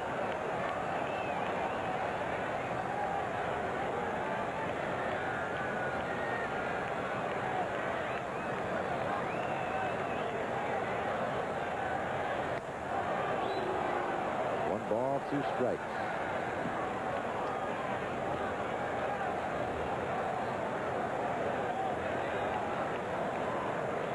Dempsey leading away from first, the leadoff walk. That'll go out of play.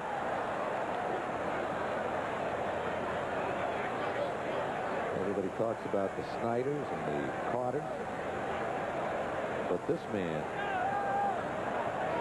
one of the reasons the Indians could be contenders this year. He's done a number for him. Good, solid player. Hudson makes the plan set. Every time I see that play, look back a couple of years ago here at the stadium. Toby Harrah hit one just about the same spot. Just about knocked Joe Cowley out. Put him out of the lineup for a couple of weeks. Well, you always like to see the pitcher if he has an opportunity. Just toss the ball to the first baseman. There's really nothing good most of the time that can come out of that play right there. Get the ball knocked out of your hand, you can get hurt. Dempsey's down at scoring position. We've seen a few set twos calls because of that. One guy trying to knock it out of somebody's hand. Otis Nixon.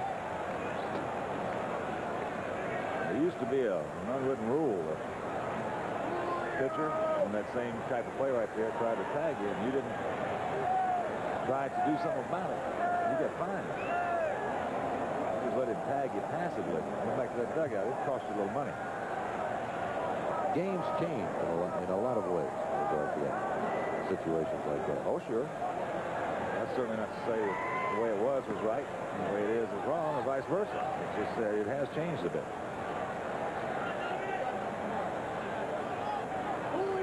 You broke in. You expected the brushback pitch after a home run. Not even a home run, just a good swing. If you had a good swing and foul one back if you were on it, and the next one you got knocked down. That'll go out of play. The count's 2-1 to Nixon. Hard to swing that bat sitting on your fanny. It's harder to get back up and swing it the next time after you've been put down there. Oh, they used to love to see those rookies come in. I'll tell you, you had your indoctrination period. Your, what do you call it, hazing period?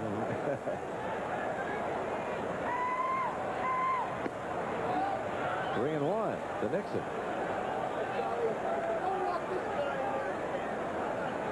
You were being tested. But for some, the waters were a little bit too rough. You find out quickly.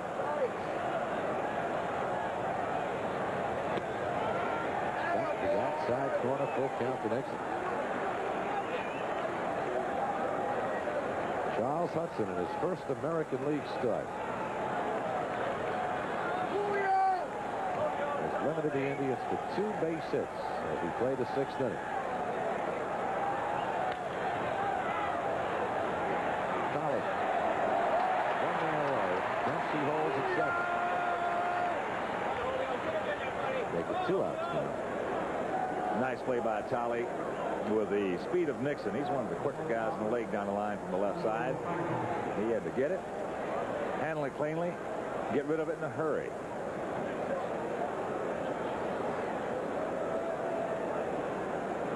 This point right here, you see the little short hop, and he stayed with it very nicely. Caught it on the heel of his glove and still made the quick release. With 2 men away, Julio Franco steps in. Franco 0 for 2. Popped to second, bounced to short.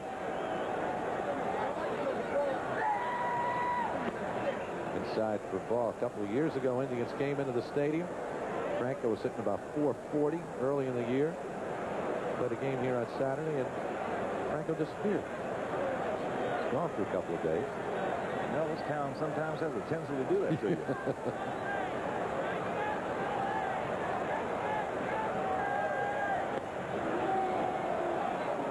Just missed with that one, 2-0.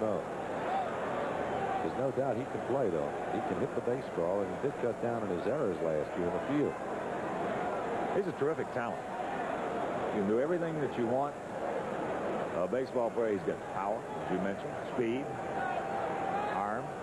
And I would think with the exception of Ripken, he's driven in more runs than any shortstop since he's been in the league. For the first time today, Charles Hudson experiencing some control problems. He walked Dempsey, went to 3-1 on Nixon, and now behind 3-0 to Franco. 3-1. And a dangerous man on deck, too, for the Cleveland Indians.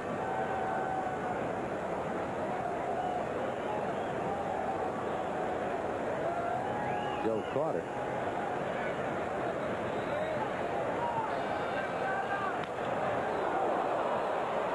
Tollefson may have a play. He does. A 1-6-3, and Hudson seems to be all right. As we'll take another look at this one right now, because that was the fear after a hit off and with that velocity off. It's a tough assist by Charlie Hudson. You see right below the knee there. Tolly changes courses in a hurry. Off balance, all in one motion, makes a good strong throw automatically. Nice play. Nothing across, no errors, there's a man left. And after 5.5, 10-2 Yankees.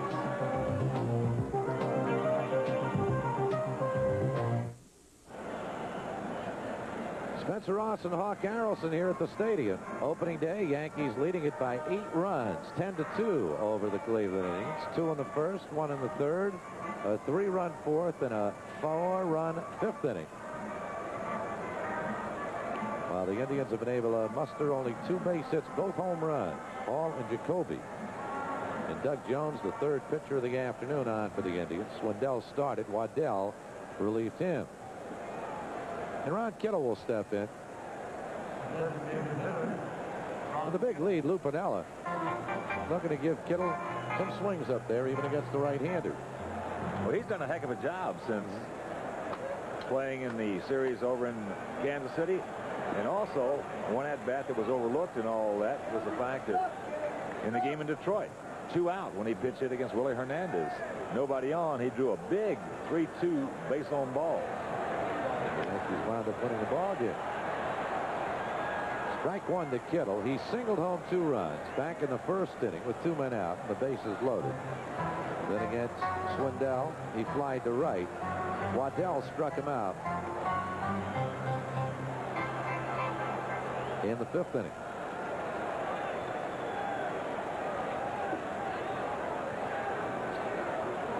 Happy-go-lucky, friendly young man. Ron Kittle.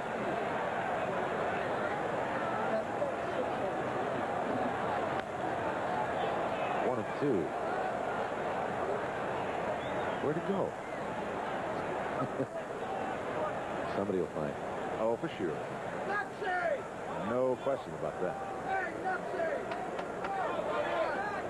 Kittle goes down swinging. Jones gets his first strikeout. And there's 1 man away.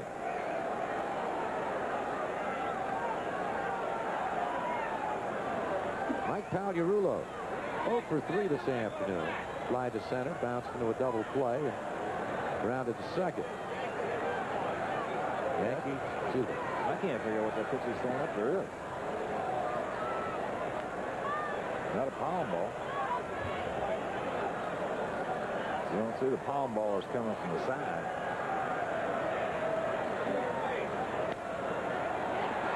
Base hit, Pagliarulo.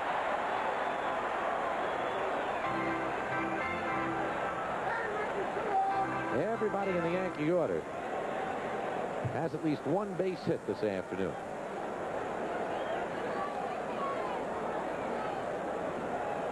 Bernazard and Carter both unable to flag that one down. Mary just got the sinker up a little bit.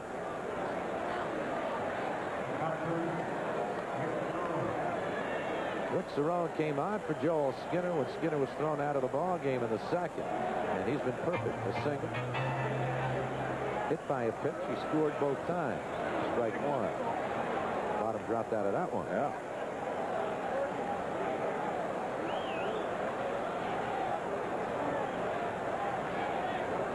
Yankees with 13 base hits. He got jammed. This could be two, but Bernazard has trouble with it and is able to make only one, with Pagliarulo advancing down to second base. Perfect tailor-made double play.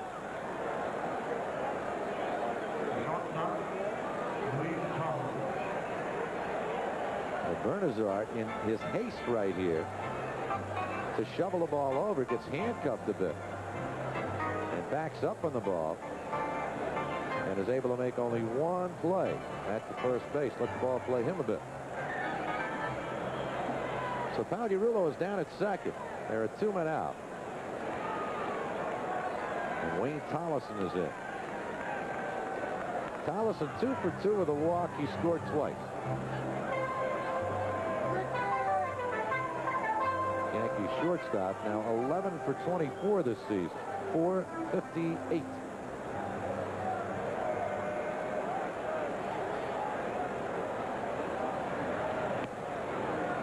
Two and up.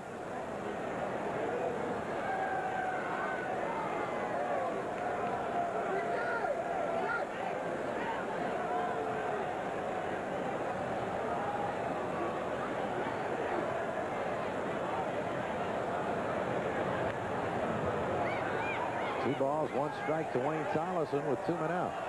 There it was right there. Looks a little bit like an old slip pitch that you haven't seen thrown in a long time.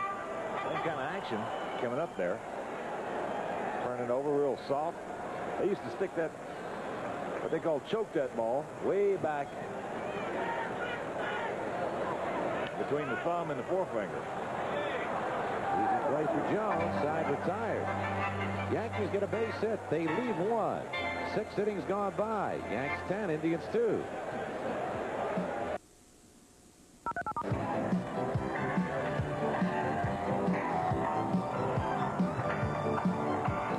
Daddy always wanted a boy, so he taught me all about cars, how to fix them and keep them running smoothly, because knowing cars was his business, and now it's mine.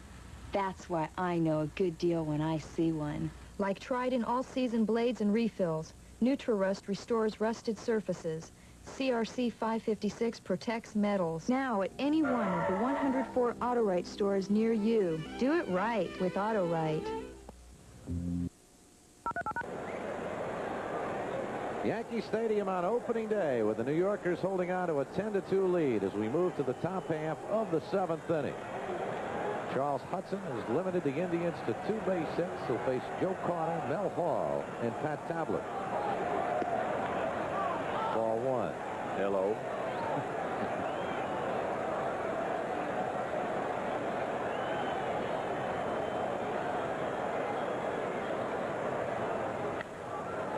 Pagliarulo stays right with it. Nice. Boy, that ball had a lot of top spin on it. And when you're backing up, you're just at the mercy. You got to just put the glove where you think it's going to be. You got to anticipate he did, and he did it well. It's a top spin here. Carter gets on top of that. Nice reaction. Like a rock in a pond. Skimming along. 1 man away. Mel Hall took one into the right field bleachers back in the second inning for the Indians' first hit and first run. Strike one.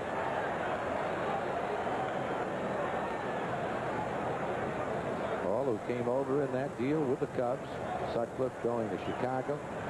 Potter and Hall coming to Cleveland. Missed 85, serious automobile accident, but hit 296 last year.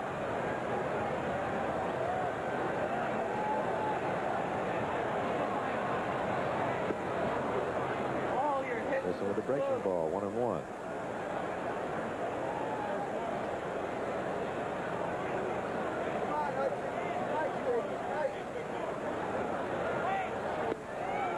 He got the inside corner. 1 ball, 2 strikes. Been quite a day thus far for Charles Hudson. Came back to the team to New York last night.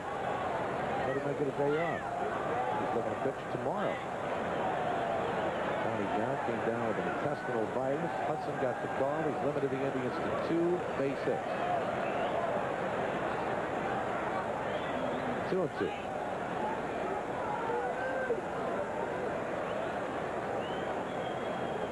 Dennis Rasmussen has been effective twice as a starter. Dennis, coming off the 18-win season. Strike 3, number 8 for Hudson. The Yankees looking for pitching, and they hope this young man will be the find. Well, after today, I think it's safe to assume that he's definitely going to be in that rotation someplace. You go out there and you hold this ball club here to 2 hits through 6 innings. In this case, 6 2/3. You have done some pitching. Pat Tabler. Now, we mentioned the Indians came into this game 1-5, but in their 6 games, they've averaged nearly 9 hits a ball game.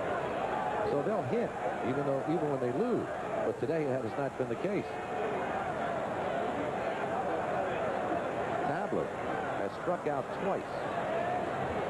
Talking to some of the Indians before the game, there were 2 games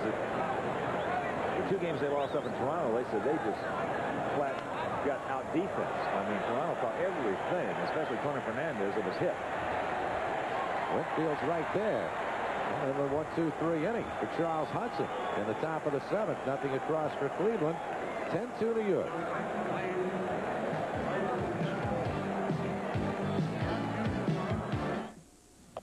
Sports Channel's great 1987 baseball season swings into action in April. This season, we've got almost twice as many world champion Mets and Yankees games as ever before. So stay tuned as Keith Hernandez and the Mets try to repeat, and Don Mattingly and the Yanks rip up the American League. Plus, April means hockey playoffs, and the Islanders will be starting their Stanley Cup drive with a vengeance. The Mets, Yankees, and Islanders, all for you in April on Sports Channel, the official channel of the New York fan. Hey, Whitey, let me borrow your radio. No way. You're not playing that country western on my radio. All that twanging's bad for a radio. Country and western is good music. Come, catfish. Country and western lacks melodic sophistication. The chord progression are simplistic. The harmonies... Citibank presents Yankee Transistor Radio Day, April 19th at 1:30. All fans will receive a Yankee Transistor Radio, compliments of Citibank. Yankee baseball, where traditions are born. Hi, everybody. Welcome back to our Sports Channel Tonight studios. Boston has finally signed up Roger Clemens. The American League MVP and Cy Young winner agreed to a 2-year deal worth $2 million today. It's less than Clemens wanted, but twice as much as the Red Sox originally offered. Mickey Mantle resting comfortably at a Dallas hospital during a flight from New York last night. The Mick complained of chest pains and shortness of breath. Doctors say Mickey did not suffer a heart attack, only that he's exhausted from a hectic schedule. Still, Mickey will be in the Sports Channel broadcast booth Sunday when the Yankees host Kansas City. Around the major leagues tonight, Atlanta playing at home, a loser to Cincinnati 7-2. St. Louis defeated Pittsburgh 8-4. Chicago leading Philadelphia 5-0. Jamie Moyer has a no-hitter working through 6 innings. And Milwaukee, Texas and Boston are rained out. Milwaukee and Baltimore are tied at 3, that game in the 8th inning.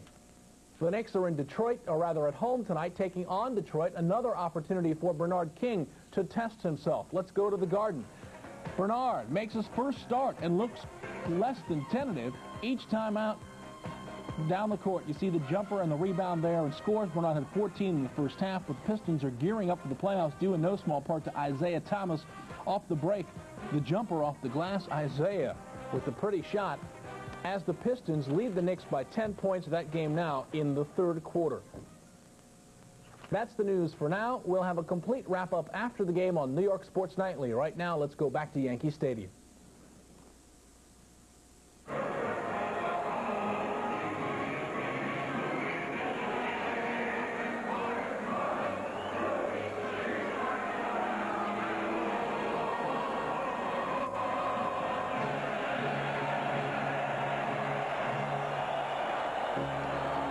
The crowd responding as Robert Merrill leads a chorus of "Take Me Out to the Ball Game" here on opening day.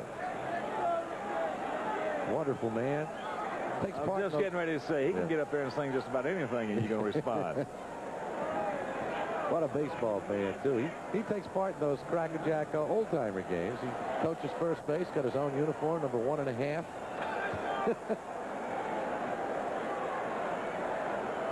Bottom half of the seventh, and Rickey Henderson as we start with the top of the Yankee batting order. Henderson 1 for 2 with a couple of walks. He scored 3 runs. Strike 1.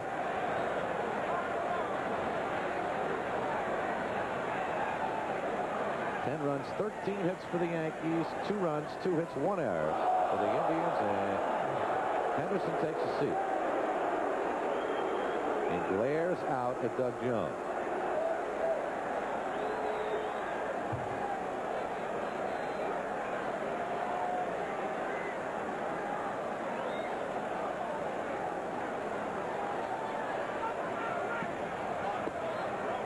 Just missed inside, 2-1.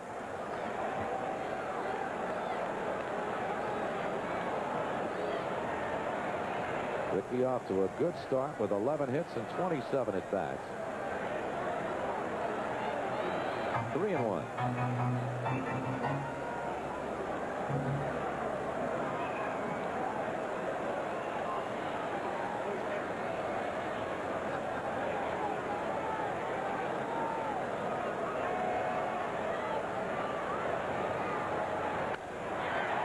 He got under that one. He just missed it. Mel Hall, 1 man away.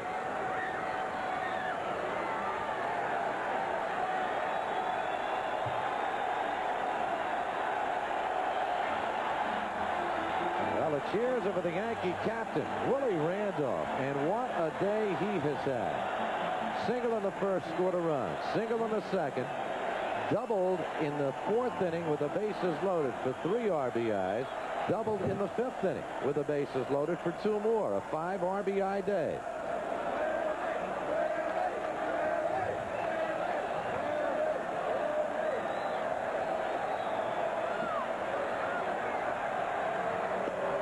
Well, he had the game-winning base hit in the second game of that series in Detroit for his only RBI of the year up until today.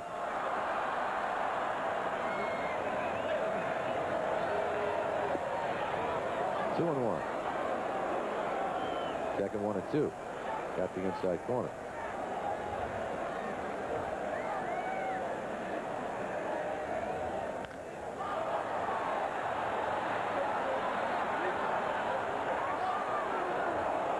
What a catch by Mel Hall. Stayed right with that. Well, there's a fine play going over there. Knowing he is real close, he protects himself a little bit right there with the jump. Never took his eyes off of it. Good play.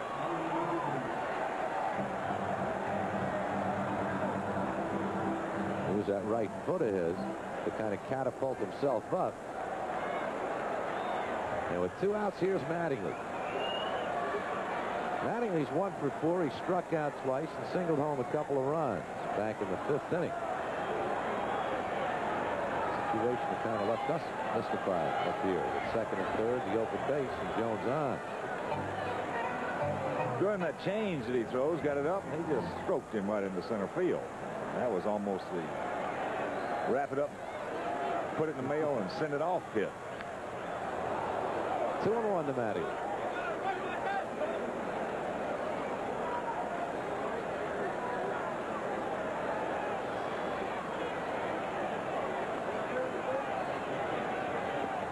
Two balls, 2 strikes.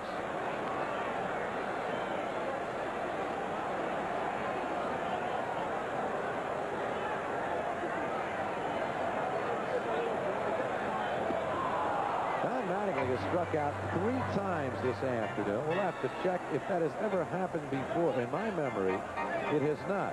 Yankees go down 1-2-3 here in the 7th inning through 6.5, through 7, that is. It's the Yanks 10, the Indians 2.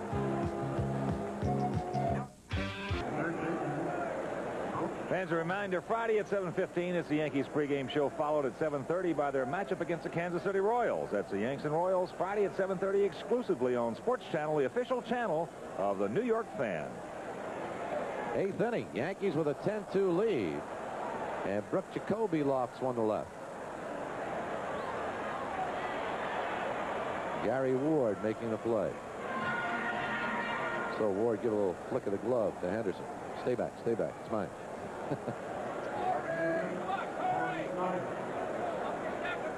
Charles Hudson gave up a home run to Hall in the 2nd, a home run to Jacoby in the 5th, then walked Dempsey to lead off the 6th. He has now retired 7 in a row since then. Corey Snyder's 0 for 2, struck out, bounced to short.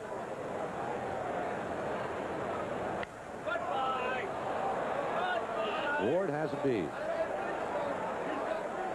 2 men away.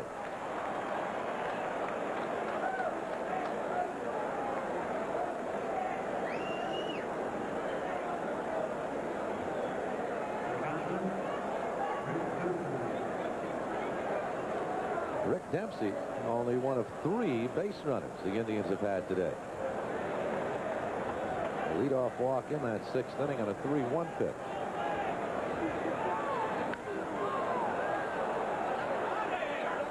Rick's going to hit a lot of those. He has hit a lot of those throughout his career.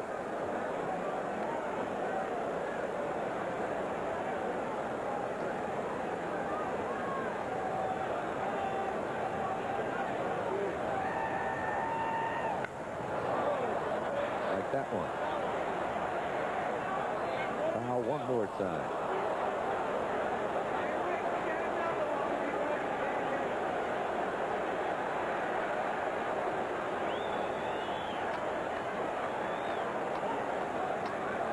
Sellout crowd here at the stadium on a chilly, rainy day. 1-2 to Dempsey.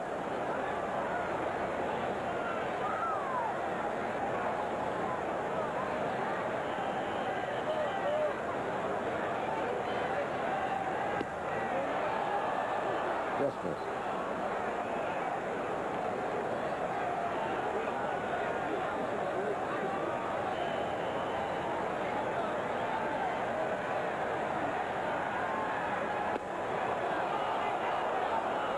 Count goes full to Dempsey.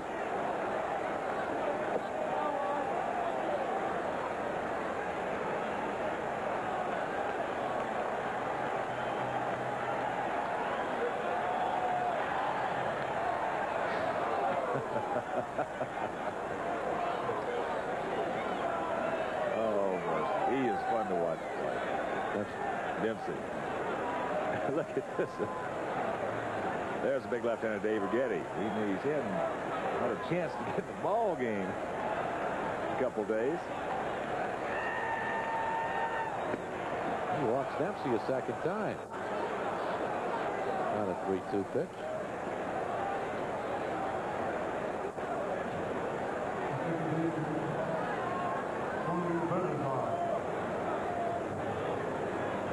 Lou Piniella, that's Mark Conner, the Yankee pitching coach, to his left. I would imagine that Getty's going to come in for an inning, next inning anyway. He just needs to throw. Hasn't pitched in 4 days. This would be his 5th day without work.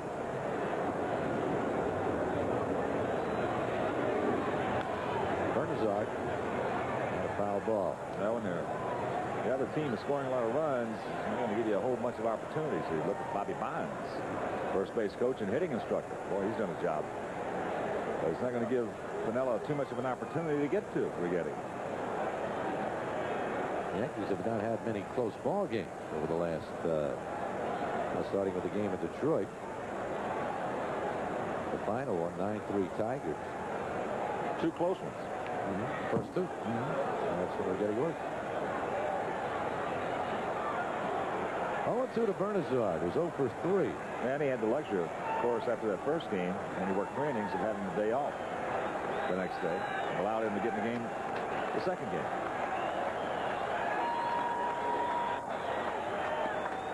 One and 2. Hudson's walked 2. He has struck out 8.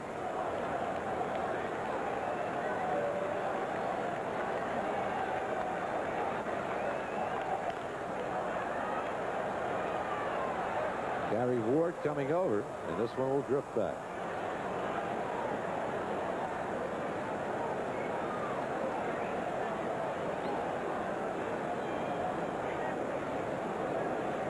Hudson's career high in strikeouts, 10, while with the Phillies. Back in 1985.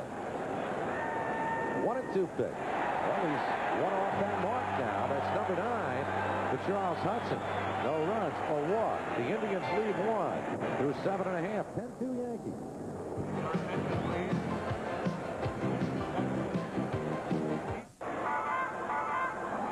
It's the bottom of the 8th inning. Yankees 10 runs, 13 hits, no errors. Cleveland Indians 2 runs, just 2 hits and 1 error. You see the 2 hits, home runs by Mel Hall in the 2nd inning and Brooke Jacoby in the 5th. The Yankees have come up with 1 home run this afternoon. A tremendous blast by Dave Winfield. But right there, you're looking at a pitching change. A new one, a southpaw, Ed Vandenberg, 28 years old, out of Redlands, California. 6'2", 180 pounds, coming over to the Indians from the Dodgers. Last year, Los Angeles, in 60 appearances, had a record of 1-5, 3.41 ERA. So the line on Doug Jones, 2 1/3, 2 hits, 1 walk, 2 strikeouts. Vandenberg went to the Dodgers last year after being with Seattle. With Seattle, he was kind of a one-out pitcher. He had numerous occasions as Winfield steps in where he's coming just to pitch to one left-handed batter. Back in 85 and 76 appearances, he pitched only 67 2/3 innings. Compiled an ERA of 3.72. Ball 1 to Winfield.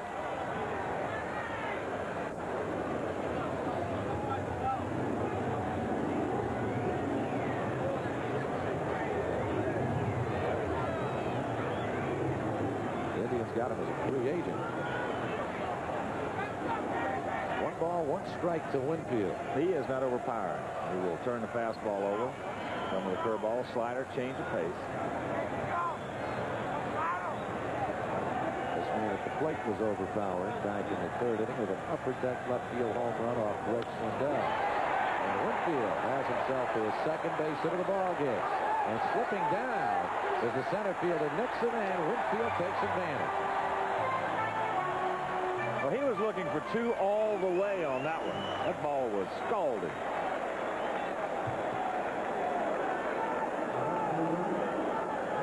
Watch him just reach out and put the hammer down. He can hit some fly shots. And as we said, he was hustling there. You see the little bobble, the slip by Nixon. Too late. In his years, you've seen Dave Winfield hit home runs. Kind of like that. They get up higher, but not.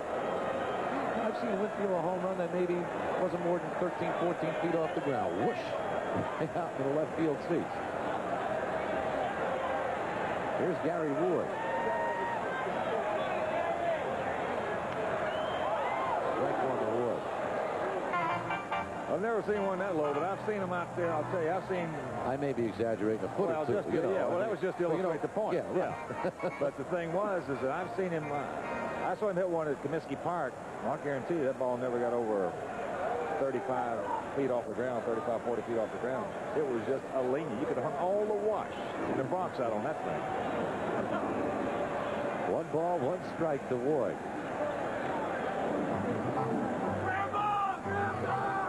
Rick Dempsey.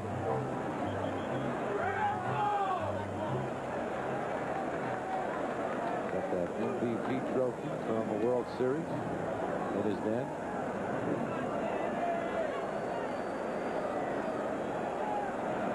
Two and 1.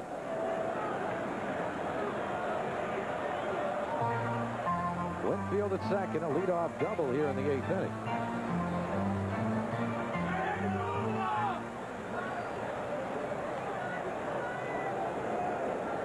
Yankees with a 10-2 lead.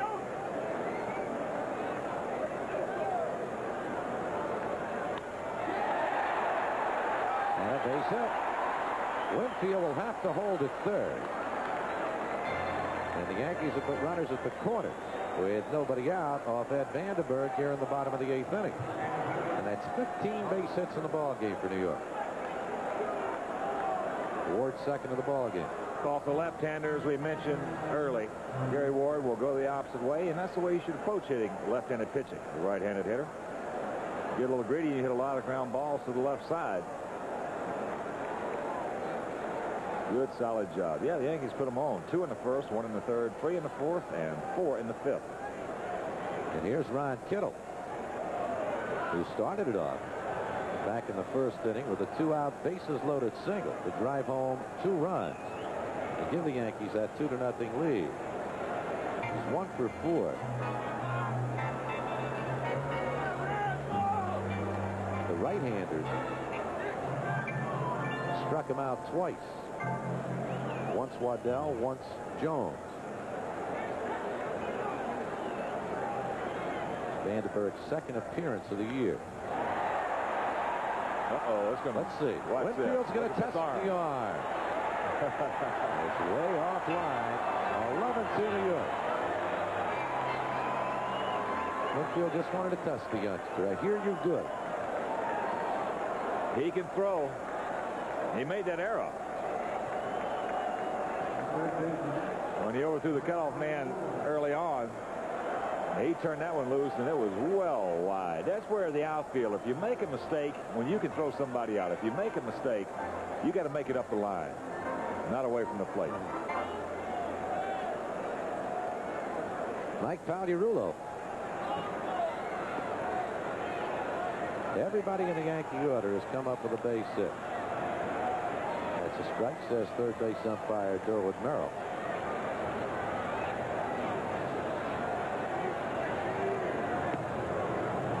Strike 2.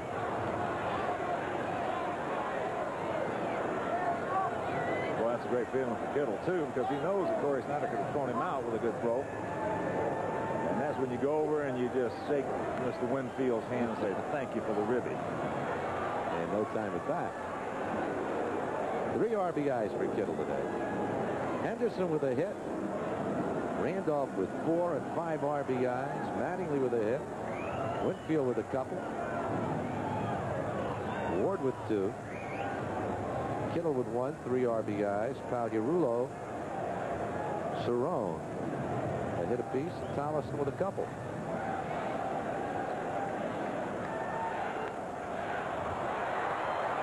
Franco has 1 play to first base. Carter covering. Vandenberg just unable to get to that. 6-3. Ward advancing to second.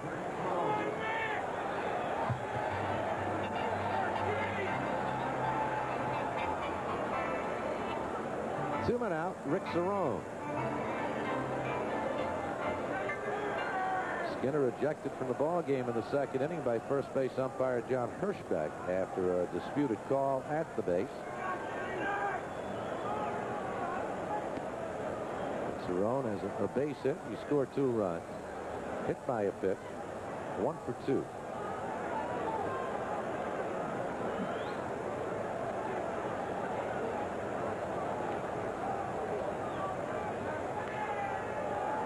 Out.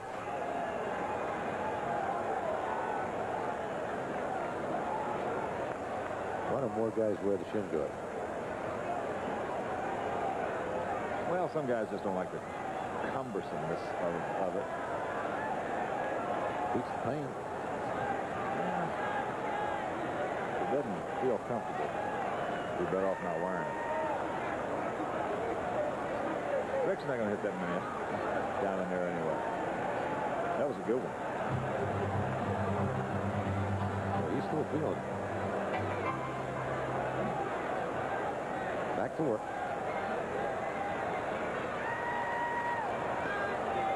Good play by Dempsey.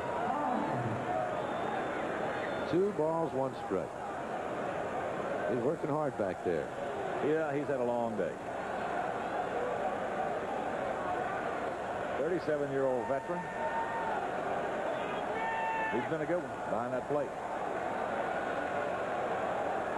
Gary Ward down at second base with 2 men out here in the bottom of the 8th. 11-2 Yankees.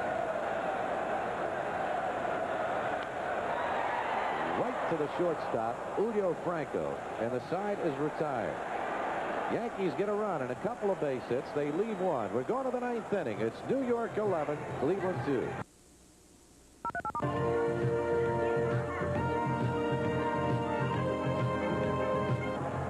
Ninth inning here at Yankee Stadium with the Yankees leading it by a score of 11-2. Number 7, Mickey Mantle's number, and many of you folks may not have heard. If you have heard the situation with Mickey experienced some chest pains last night as he arrived back in Dallas, was taken to a hospital in Irving, Texas. Not a heart attack, according to the hospital, thankfully. They originally put him in the intensive care unit, the coronary care unit, put him in serious condition. They have upgraded that to fair, so that's good news, and let's hope Mickey has a speedy and rapid recovery. We need him in the broadcast booth.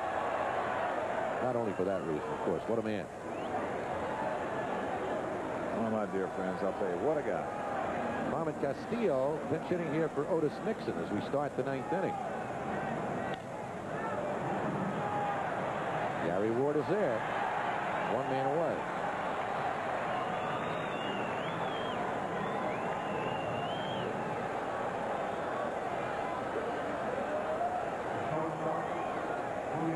Charles Hudson has given up only 2 base hits to the Indians. Both home run balls, Mel Hall and Brooke Jacoby.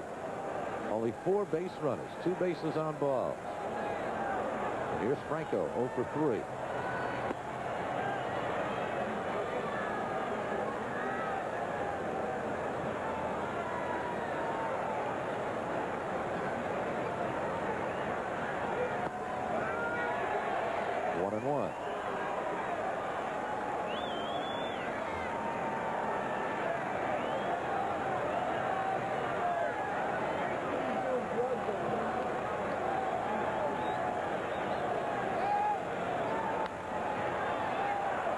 Ball, 2 strikes.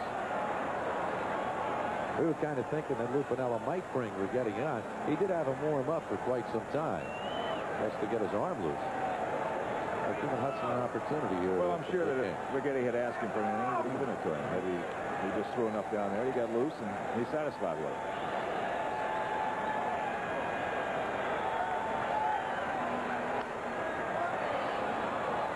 One ball, 2 strikes to Julio Franco.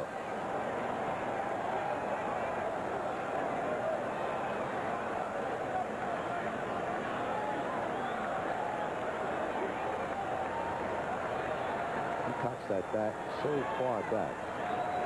He wraps it. You got a lot of wrappers on this Cleveland Ball Club. That's one reason they'll strike out a lot. But once they get their timing down, they can do some hammering. 2-2. Now, you got to be a great athlete, great reflexes to keep your bat that far back and be able to come across the plate, particularly against the real fireballers this league. Well, actually, it's easier to catch up to those guys if you're talking about a 1-pitch pitcher. There's a good pitch by Hudson right on the outside part of the plate, and there is number 10 equaling his career high. So quite a day for Charles Hudson. 10 strikeouts. He's given up only 2 base hits, and here's Joe Carter. But the Yankees leading by a score of 11-2. What gets the big swingers, like Cleveland has a bunch of them, is when a guy can get 3 pitches over and change speeds on. Uh-oh, you can put that one on the board. 3 hits, 3 home runs. Joe Carter puts one down just below the mezzanine section here at the stadium. And the Indians have themselves another run. Carter can whack him. Last year, 29 home runs, 121 RBIs. Over the course of the season, you'll see a lot of home runs hit in the 8th, 9th innings with a big lead. There's just the first ball fastball. He's just trying to get ahead, throw a strike, not walk anybody. A lot of those guys just munch up on that. And Carter did that. Mel Hall, who had the Indians' first hit, a home run right field bleachers back in the second inning. 11-3 Yankees. 11 runs, 15 hits for New York. Ball one.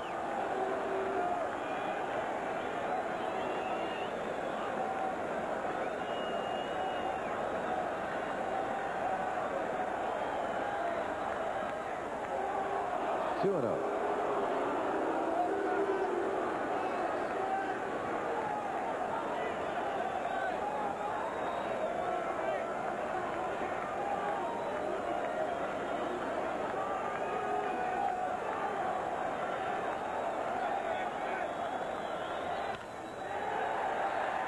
Madurulo at third.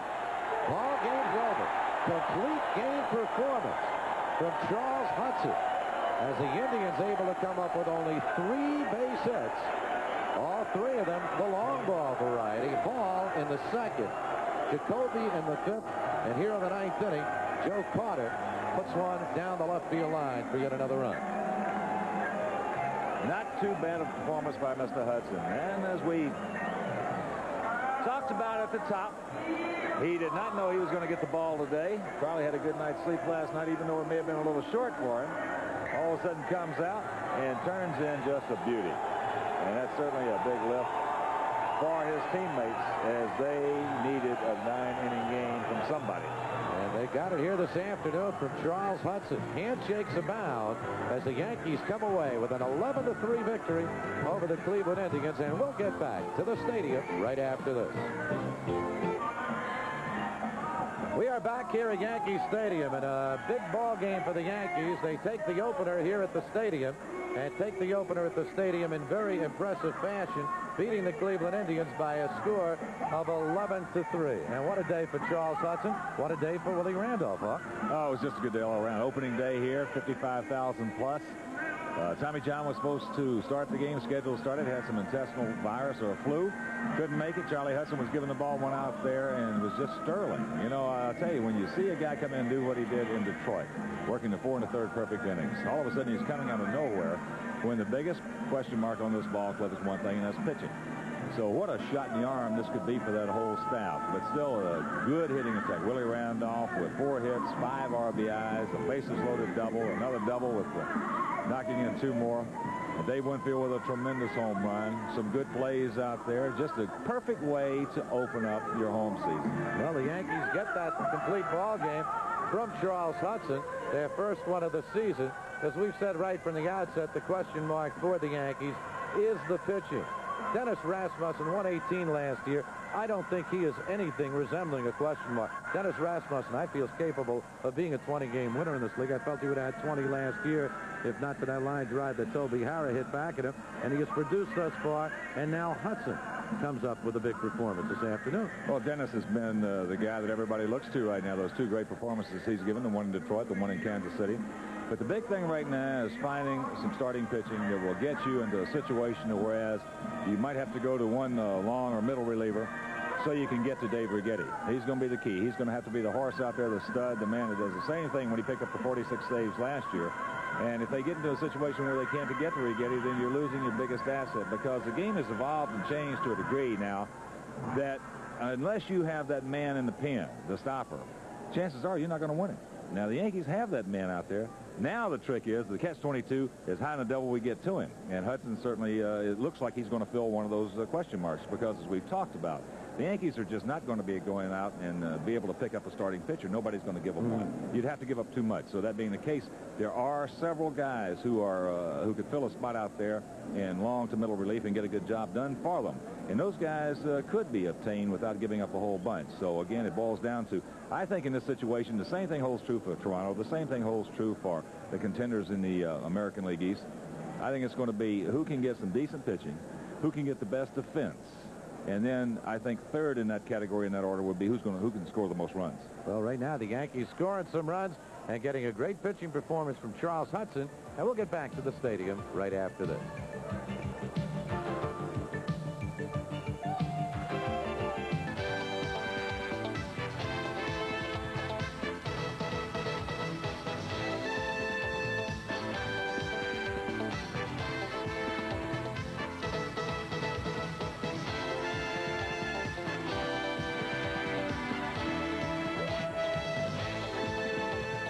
Don Mattingly is a hit with the Yankees as they swing into the '87 season on Sports Channel. 20 years ago, leukemia and related diseases struck 40,000 people, enough to practically fill a ballpark. Most died within months. But since then, the Leukemia Society of America has spent over $44 million in search of a cure. Today, more and more people are surviving leukemia, but we won't stop till everyone does. Hi, I'm Gary Carter. Join the team that's striking out leukemia. The Leukemia Society of America, we're closing in on a killer. Sports Channel's got hundreds of live events. Sports Channel Tonight. New York Sports Nightly. Thoroughbred action. Timely specials. And this baseball season, Sports Channel is better than ever, with almost twice as many world champion Mets and Yankees games as ever before. For the best starting lineup anywhere, stick with Sports Channel, the official channel of the New York fans. Mickey Mantle, resting comfortably in a Dallas hospital. The Mick did not suffer a heart attack, says he's just exhausted from a hectic schedule. That story, a look at Yanks opening day ceremonies and more on that controversy over the lack of blacks in baseball management coming up on New York Sports Nightly. We'll hear from Mrs. Jackie Robinson. Those stories, scores, and much more after a few final words on the Yanks. As you see the totals on today's game, for the Yankees, 11 runs, 15 hits, no errors. For the Indians, 3 runs, 3 hits, and 1 error. And our guest on the postgame show is the captain of the Yankees, a fellow who had quite a day. And I was just sitting up here thinking about how good a day this could be. He was 4 for 5. He had 2 singles, 2 doubles, 2 runs scored, 5 RBIs, a career high for him. But also, I thought there was a little more involved in this opening day here, but also as being the captain of the Yankees, escorting Rachel Robinson out to second base in a great tribute. And Willie, congratulations on your day, and it had to be just probably one of the finest days in your whole career. Thanks, Hawk. Yes, very special for me. Even more importantly, opening day. You hit it right on the head. Probably my biggest thrill of the day is meeting Rachel Robinson. She's a beautiful lady, and it was a big thrill for me. Willie, the ball club can score some runs. And in fact, in the 26 years I've been in this game, it's got I think, one of the best balanced offenses I've ever seen. You're going to have to, as we were talking up front, you're going to have to find a way to get some starting pitching to get to your stud in the bullpen, Dave Righetti. But what an effort. Charlie Hudson, I think, has become a thoroughbred in the minds of his teammates. Yes, Charlie, he's been ready. I mean, all along we knew that he's kind of a diamond in the rough, and we knew that if he got feet on the ground that he'd pitch well for us. You know, the talent's there. He has a super arm, and it's a matter of just throwing strikes and being consistent. And that's twice now he's come in short notice, and he's so cool, calm, and collected. He's amazing. I just hope that he can stay there because we need him badly, really. Willie, the bug you had, that virus you had on Saturday, that's similar to the one that Tommy John came down with today? Wow, I hope not, because if you felt the way I did the other day, I don't know, a lot of stuff's going around. I don't know, a few guys have been complaining about feeling a little under the weather, but I don't know, it might have been something I ate. I love to eat, and I've been eating good on the road, and maybe I got a hold of a bad piece of fish or something like that. But I'm still feeling a little weak, but like I said before, you know, you know, it makes you feel good when you go out and get 4 or 5. Let's get back to the Jackie Robinson story. Willie, certainly a man who has been a prominent member of baseball's history. Yes. And we were talking up front, Branch Rickey bringing him in, he didn't bring him in just because he had the tools of being a great player. He brought him in because he had the tools of being a great human being. Yes. Yes. And for him to have to go through what he went through, just how much, I know you've done a lot of thinking about it and probably a lot of talking with your teammates and other people, just how much has that man meant to y'all? Oh, you can't even describe it, really. I mean, when you think about, you know, an opportunity to play in the big leagues and getting it started the way he did, to be able to handle all the pressure, I mean, he just paved the way, I mean, for everyone. I mean, it's just amazing that he was able to withstand all the pressure and the things he had to go through. Tremendously talented, and I'm sure there were a lot of guys back then who could have probably stepped in and did the job also, but that's why it was just an honor for me. Like I said, just to hold the bag up high with number 42 on it and just be near, again, a beautiful lady. I didn't expect it to happen. They told me this morning when I came in that I would be, you know, involved in the ceremonies, but I was just tickled to death, and like I said, just icing on top of a cake. Beautiful. Okay, Willie, home cooking in bed either, huh? No, not at all. I'm telling you. I'm telling nothing like it. Congratulations, big guy. Thank you. Nice talking to you. All right, Willie Randolph, the captain of the Yankees with a career-high 5 RBIs, 4 base hits this afternoon, and helping the Yankees to a big victory by a score of 11-3 over the Cleveland Indians. And Willie really moved that baseball around, had a couple of singles, and then came up with the bases loaded in a situation that helped to break the ball game open. I'll tell you what, he did not miss it. He hammered that fastball, as we'll see right here. Tom Waddell, there it is, wheelhouse, and he just heard it. Mel Hall playing fairly deep anyway. The wind blowing in. Bases were loaded. They had Cerrone on third, Tollison on second, and Ricky Henderson on first base. And, of course, Ricky in that situation could go all the way down. Tollison had to hold to see about the tag, but all 3 of them scored, and Ricky was right on Tollison. Now, here's the next double. Bases loaded once again. Once again, the pitcher, Tom Waddell. He just muscles this one. That was more of just a little pull, then a set of a push. Got it down into the corner. A couple of more scored. And again, what a day, what a home opener, 55,000 plus, and the Yankees, well, they just put it on them. Well, somebody ought to be spoiled for it, though, and it turned out to be Mel Hall, who deprived Randolph of his perfect day, and that came in the 7th, and he took a great defensive play here. Boy, here's a heck of a catch by Hall. He got a good jump on it. He was off of the crack of the bat, and he has to make the jump right here, or else he's going to go right into the wall. So there you'll see him jump. That's a little protective measurement and device right there, and comes down with it, and it's hard to do that without taking her out the ball, and good play. But they finally retired him, but just an outstanding afternoon, Spencer. Well, a great day for Willie Randolph, for Charles Hudson. Don Mattingly had his troubles today, struck out 3 times for the first time in Don Mattingly's career. That's unbelievable. Incredible. I used to do it once a week, and here this man's been playing 4 years, and he struck out 3. Oh, the first time he's ever done it. I'll tell you, I can't even think in those terms. He's not going to break your strikeout records. No, never. No, that's one thing that's safe. Okay, Yankees come away with a win. We hope you've enjoyed it. We'll be back with you on Friday night. Once again, the final score from here at Yankee Stadium on opening day, the New York Yankees 11 and the Cleveland Indians 3. Remember, tomorrow at 7:30, it's Game 5 of hockey playoff action between the Islanders and the Capitals. And on Sports Channel Plus, the Nets take on the Cleveland Cavaliers. On Friday at 7:30, we'll be right back here, the Yankees battling the Kansas City Royals with a 7:15 pre-game show. Until then, for the Hawk, Ken Harrelson, this is Spencer Ross saying so long until Friday night. And thanks for watching Yankees baseball on Sports Channel, the official channel of the New York Fan.